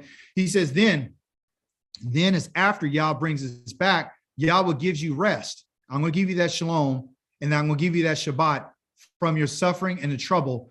From what? From your hard service imposed on you. When you and I are oppressed in the land of our oppressors right now, there's hard service that has been imposed on us. There's been a lot of suffering and there's been a lot of trouble. That's what it is. Yah is going to end the oppression. That's what he's going to do. Hallelujah. Hallelujah. Praise be to the Holy One of Israel. Any statements, contributions, questions?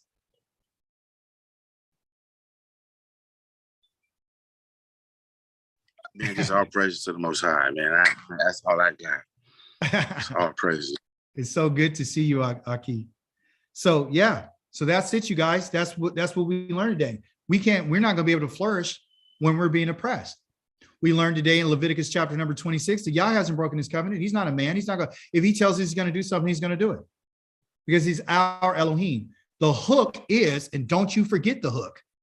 The hook is, I'm the one who brought you out of the Mitzrayim. I'm the one who brought you out of Mitzrayim. I'm the one who delivered you from slavery. You look at the Shabbat.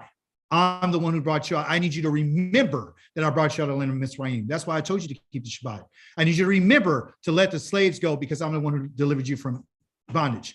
I need you to remember my festivals because I'm the one who brought you out, who lived in tents on Sukkot. I need you to remember Pesach because that's how I delivered you. I need you to remember matzah because you ate unleavened bread. I need you to remember because I'm going to remember. I don't forget. So Yah doesn't forget. And if we say something, and if you said you made a promise you're going to do something, I can't find you it. need to keep your word. It's right there. Go ahead, Akoti Rikwa. Hallelujah. Hallelujah. I was just wanted to say that I'm understanding why none of our adventures have ever worked like like, you know, trying to come together as nations on any level as a nation, unless we come under the Torah, unless we come under Yah's commandments, it's never going to work.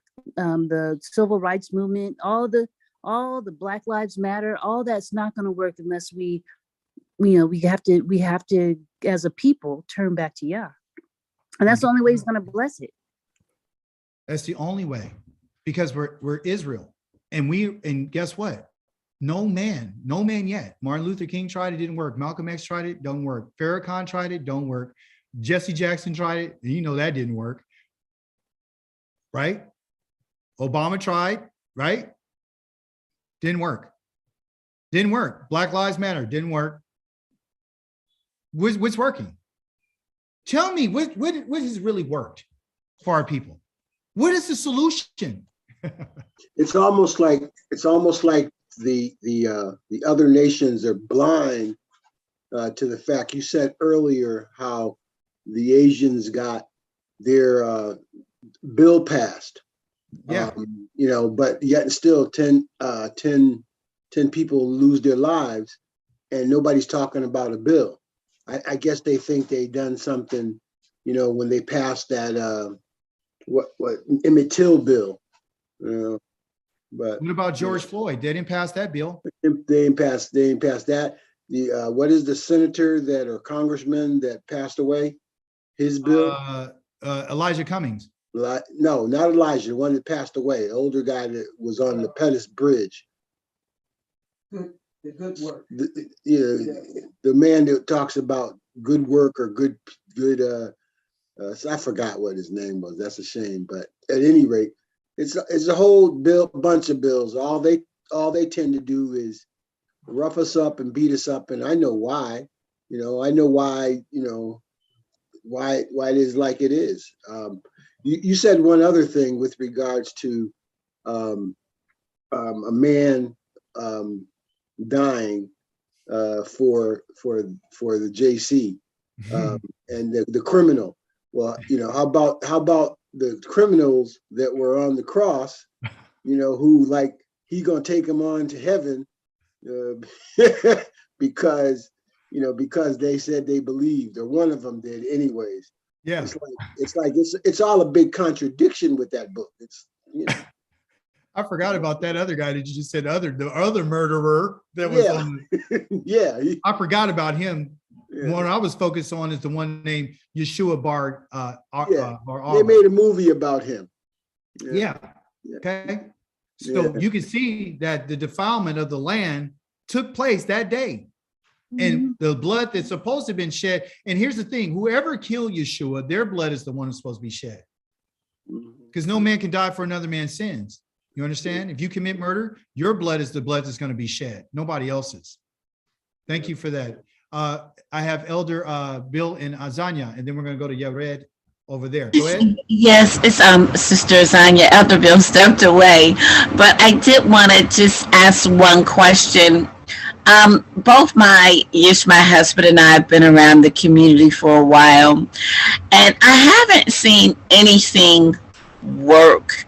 And the more that I've come to study the scriptures, my husband went into prayer because he meets with his moray at 3:00. So he's in prayer now. But the more that I've come to study the scriptures, I just really think that we are here to to turn back to the Most High. I know that the Akati was talking about the civil rights movement, and then Brother Gill had also mentioned, some things about, our community as well. And it seems like all our endeavors do one thing, and that is they ultimately fail. And it seems like the things that are most successful are the IUICs, the things that are organized in other deities and other powers. And I don't know if you could just Cut out a Koti. Did you want me to touch base on why that may be working? I know I'm breaking up. Okay, what was your last point? You want me to touch base on why do I believe that that's working? No, I was just asking if you had any insight into that, you know? Oh yeah, I got it. I got the insight. I do. It's very simple. Organizations like IUIC and all these other camps, and they have great followings. Like everybody's down with it, right? They're all dressing up. They all come together. They're all getting married. It looks beautiful. Long robes. They got robes on, everything. Everything looks just great. And the reason why that's happening is simply because they're still on the Christian tip. They're still following that God of the New Testament. And so they have a commonality. They sincerely want to believe that somebody died for them because they don't believe they have capacity, because they've been told all their lives that we lack what we need in order to do what the Creator says. They say we'll keep the commandments, but they've altered it. And the thing is that the God that we serve says that if you don't listen to my voice, that's the voice you need to listen to. So they're listening to Peter, they're listening to John, they're listening to Mark, they're listening to and they're really good on their historicity and their historical events. They got all those different things, and it's very attractive. And they tell us how bad we've been treated. They never tell anybody how bad we have been acting. Everything I read to you today from Akaz, from Jeremiah, and all these things, we're the greatest oppressors that ever existed on the face of the earth. And we're the ones who did worse. Yah says we did worse than Sodom and Gomorrah. Yah says you've done worse. You've taken your children. I've never asked you to burn your kids up. You took innocent babies and you charbroiled them and let their screams come out to heaven. You were sleeping with your daughter and your sons and your mothers and your aunts. You guys were having sex with animals. Okay. So as much as they like to decorate and act like we're the victims, I'm here to tell you today, we're the reason why everything is going the way that it is. The world is in the shape that it's in today because you and I did not keep our word. I can read it in you right now. In Isaiah chapter number 26, he says, every work that we've ever done has been for nothing. We've actually given away all the resources that our fathers have earned. All the cattle got taken away from us, all the gold, all the silver, everything that we've ever accumulated, every possession we ever got has been given away because of our behavior and our actions. Not only have we've done that, but we've also decided that we wanted to be like the nations. We wanted to follow them and we wanted to be like them. And guess what? There's no difference between IUIC and a Christian except for now, instead of you worshiping a hippie on a stick, now you got a Rastafarian. Jared, give us your word. Not Jared, it's really Pam. Oh, Pam. Yeah, we were speaking earlier about how we felt when we discovered we were Israel. Well, I remember it as a story being told that had a twist to the ending. The story being told was that I was a Gentile saved by grace through JC. But the twist to the end of that story is no, I am not a Gentile. I am a Hebrew Israelite. Hallelujah. Hallelujah. I'm an Israelite. We're Israel. We're Israelites. Do you understand that? That means that we are going to have to do what we've been told, and you and I are going to have to keep our word. That's what y'all's concerned with. Don't bring nothing to me that you told me you're going to bring me the offering the right way, but you didn't. You lying. Can't have no liar living with me. I can't have no adulterer, no whore living with me. You got to clean yourself up. You can't be sideways. You can't be speaking out of one side of your mouth. You can't have no hatred towards your brother, because if you do, and he ends up dying, I'm killing you just because you hated him. You had a record of you hatred. Somebody saw you push them, and then a week later they died. You dead. I can't have no kids running around in my community cussing their parents out. I can't have nobody striking each other in the face. There ain't gonna be no MMA here. You're not gonna damage the livers that I gave to you for cycling your blood. You're not gonna eat filth of the nations. You're not gonna bring these heathens into our environment. You know, the picture I showed you with the community, they don't belong there. Okay, so that's what it's gonna be. Go ahead, Koti, real quick. Yeah, I was just going to comment on ICIU and the camps, and I was just going to point out the fact that because of that, the New Testament, they also are they have uncleanness. They have, you see this, the oppression of our women, Yes, of our Kotis. great point. So you see, even though they are coming together under the pretense of Torah and following Yah, the whole thing is there's still uncleanness amongst them. I mean, they can't. It's the horrible stories that come out of those camps and that ICIU or whatever. They're you could see the uncleanness as part of that. So we know that is not. We know that there has to be a bigger awakening. They have to let go of the uncleanness of the New Testament. Yeah, the New Testament, as I've been showing you guys over the last couple of weeks, is full of a lot of contradictions and a lot of filth. Okay, so I wanted to bring this study out today and to let you know that Yah is not, he doesn't like oppression. He wants to set us free. He wants us to not to treat each other harshly. And if you are working with someone, your brother and your sister, then you have to be honest and you have to be fair with them. Okay. You have to let them know when they do something wrong against you. You don't just take it and absorb it. You can loan, right, them things and money or whatever, and they got to pay you back. If they don't, then he says, you know, wicked borrow, but they never pay back. You understand? You can't talk to your brothers and sisters with disrespect. Okay. We've been learning how we should stand up for those who are elders. We've been learning how we should deal with each other. Okay. Because that's what the community, the picture, right? The unity, the coming together as a family. So all of us here today are a family, all of us. Okay. The foreigner and the stranger, Yah says that the command is to love them because you are a foreigner and a stranger. You and I are foreigners and strangers to Yah. Literally, like Dawid said, he said, I'm just a foreigner. I'm a stranger in the land. I'm just passing through. So you and I are just tenants. That's all we are. And we're only going to be here for a little bit of time. And while you're here, you live the way that Yah asks you to live and you follow what he says.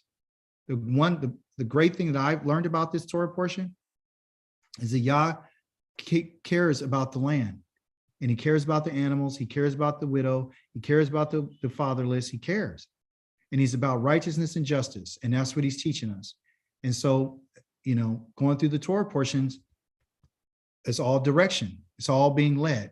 So I hope you guys enjoyed your lesson today. I'm not going to keep you long. We have a Hebrew class later on this afternoon. Anyone else like to make a contribution, a statement, or a question before we go? We got a graduate on here. Huh? Don't we have a graduate on here online with us? Who you talking about, Yared? Somebody that graduated? That's Yared. Yeah, congratulations.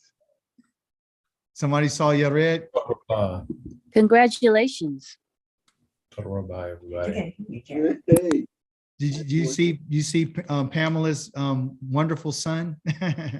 She has another wonderful son. They're twins, but that family over there, there's something Yes. else. Yeah, Yeah. she's a proud mom. Yah has been blessing him too. Jonathan, he Yes, recently went back to Omaha, where he lives. But Yah blessed him to be hired as an IT manager for a real estate conglomerate that's also a Fortune 500 company. ooh, go ahead. woo! Hallelujah. Wah. Hallelujah. Wow. See, individually we'll do well, right? And we do the right thing and you follow what Yahweh says, you know, then things will be well for you. But in terms of community, when we all get back home, we're still going to be able to, you know, one thing, I do want to bring this out. One thing that Yah did say in the Torah portion this week, he says, even if a person sold themselves, that they can actually become free if they redeem themselves. He says, if a person will become rich. So you see that you got the poor and you got the rich, even among the children of Israel. We learned that Yah says you're always going to have the poor, right? A person can actually make themselves rich, but they're not making themselves rich by taking advantage of each other. Yah doesn't mind anyone having wealth. We're all wealthy when we get to the land, right? And the wealth from the land is our wealth. That's your wealth, okay? The gold, the silver, the stones, all that. All those things bring wealth to us. So you have an opportunity. There's nothing wrong. I want to make that clear. There's nothing wrong with having paper right here while you're here. You got to sustain yourself. Okay. So we're not religious. Okay. But we don't want to get our wealth by taking advantage. And if you do develop anything for your people, you're going to have to do it at cost. You cannot make a profit on your brother. You can't, because they're Yahweh's people. His people will not be used to be made a profit off of. So there you go. All the Christians are going to be mad because they're using Yahweh's people to make a profit. That's it. Okay. So you don't, if you got it for 10, you sell it, give it to them for 10. If you had the grain that's weigh 1.5 pounds, then you go get 1.5 pounds worth of shekels. You understand? You're not going to come in and throw extra, because that's what they were doing. Our people were some dirty people. I'm just telling you. They were ruthless. Go ahead, Koti. Does that include paying for the knowledge and the secrets that, Oh yeah, that these Christians are hiding? I don't charge for Yahweh's Torah. You're not part of a Patreon. Okay. I have a wonderful Koti on here who always, she sends me little gifts, to show her appreciation. And that's wonderful. And I love her for that. But I've always told her the same thing. We're not obligated to be out here giving people any kind of money. You don't have to do that, but if someone needs something, you can help them, and you should, you know what I mean? Because ultimately Yahweh's the one who's going to get the praise, not us. So that's another reason why we should do what we do. And the fact of the matter is, if we really want to get in Yah's favor, help those who need the help when they need it. Everyone needs help once in a while. I need help. You know what I mean? And that's it. And don't feel nothing about it. And we do it out of love and concern for each other. So we're all just preparing right now. Ak, Pincus, I love you, man. I want to tell you something. You are absolutely 100% right. All this stuff that's going on in our country, and the plagues and everything, everybody's ignoring everything. This stuff is right around the corner. This is right around the corner. Judgment is set. That's it. I don't know if anybody knows, but we know what the gas is like here in California. Oh, it's $7 a gallon. And judgment is restoration too. Oh, yeah. Remember that too. Thank you Yes. for that. Oh, Yeah. and you know what, Akoti? And that's a good thing. Yes. That's a good thing. Judgment is good. Yes. Hallelujah. That's things back in order. Yes. Thank you. It is good. It's positive. It ain't just always everyone's going to die. It's everything's going to be made right. That's what judgment is. Hallelujah. Wow. Hallelujah. Wow. Hallelujah. Wow. Hallelujah. Hey, Hallelujah. Azania, can you lead us out in prayer? Oh, okay. All right. Yes. Hallelujah. Hallelujah. Hallelujah. Hallelujah. Giving all praise to the Holy One, to the Almighty, who has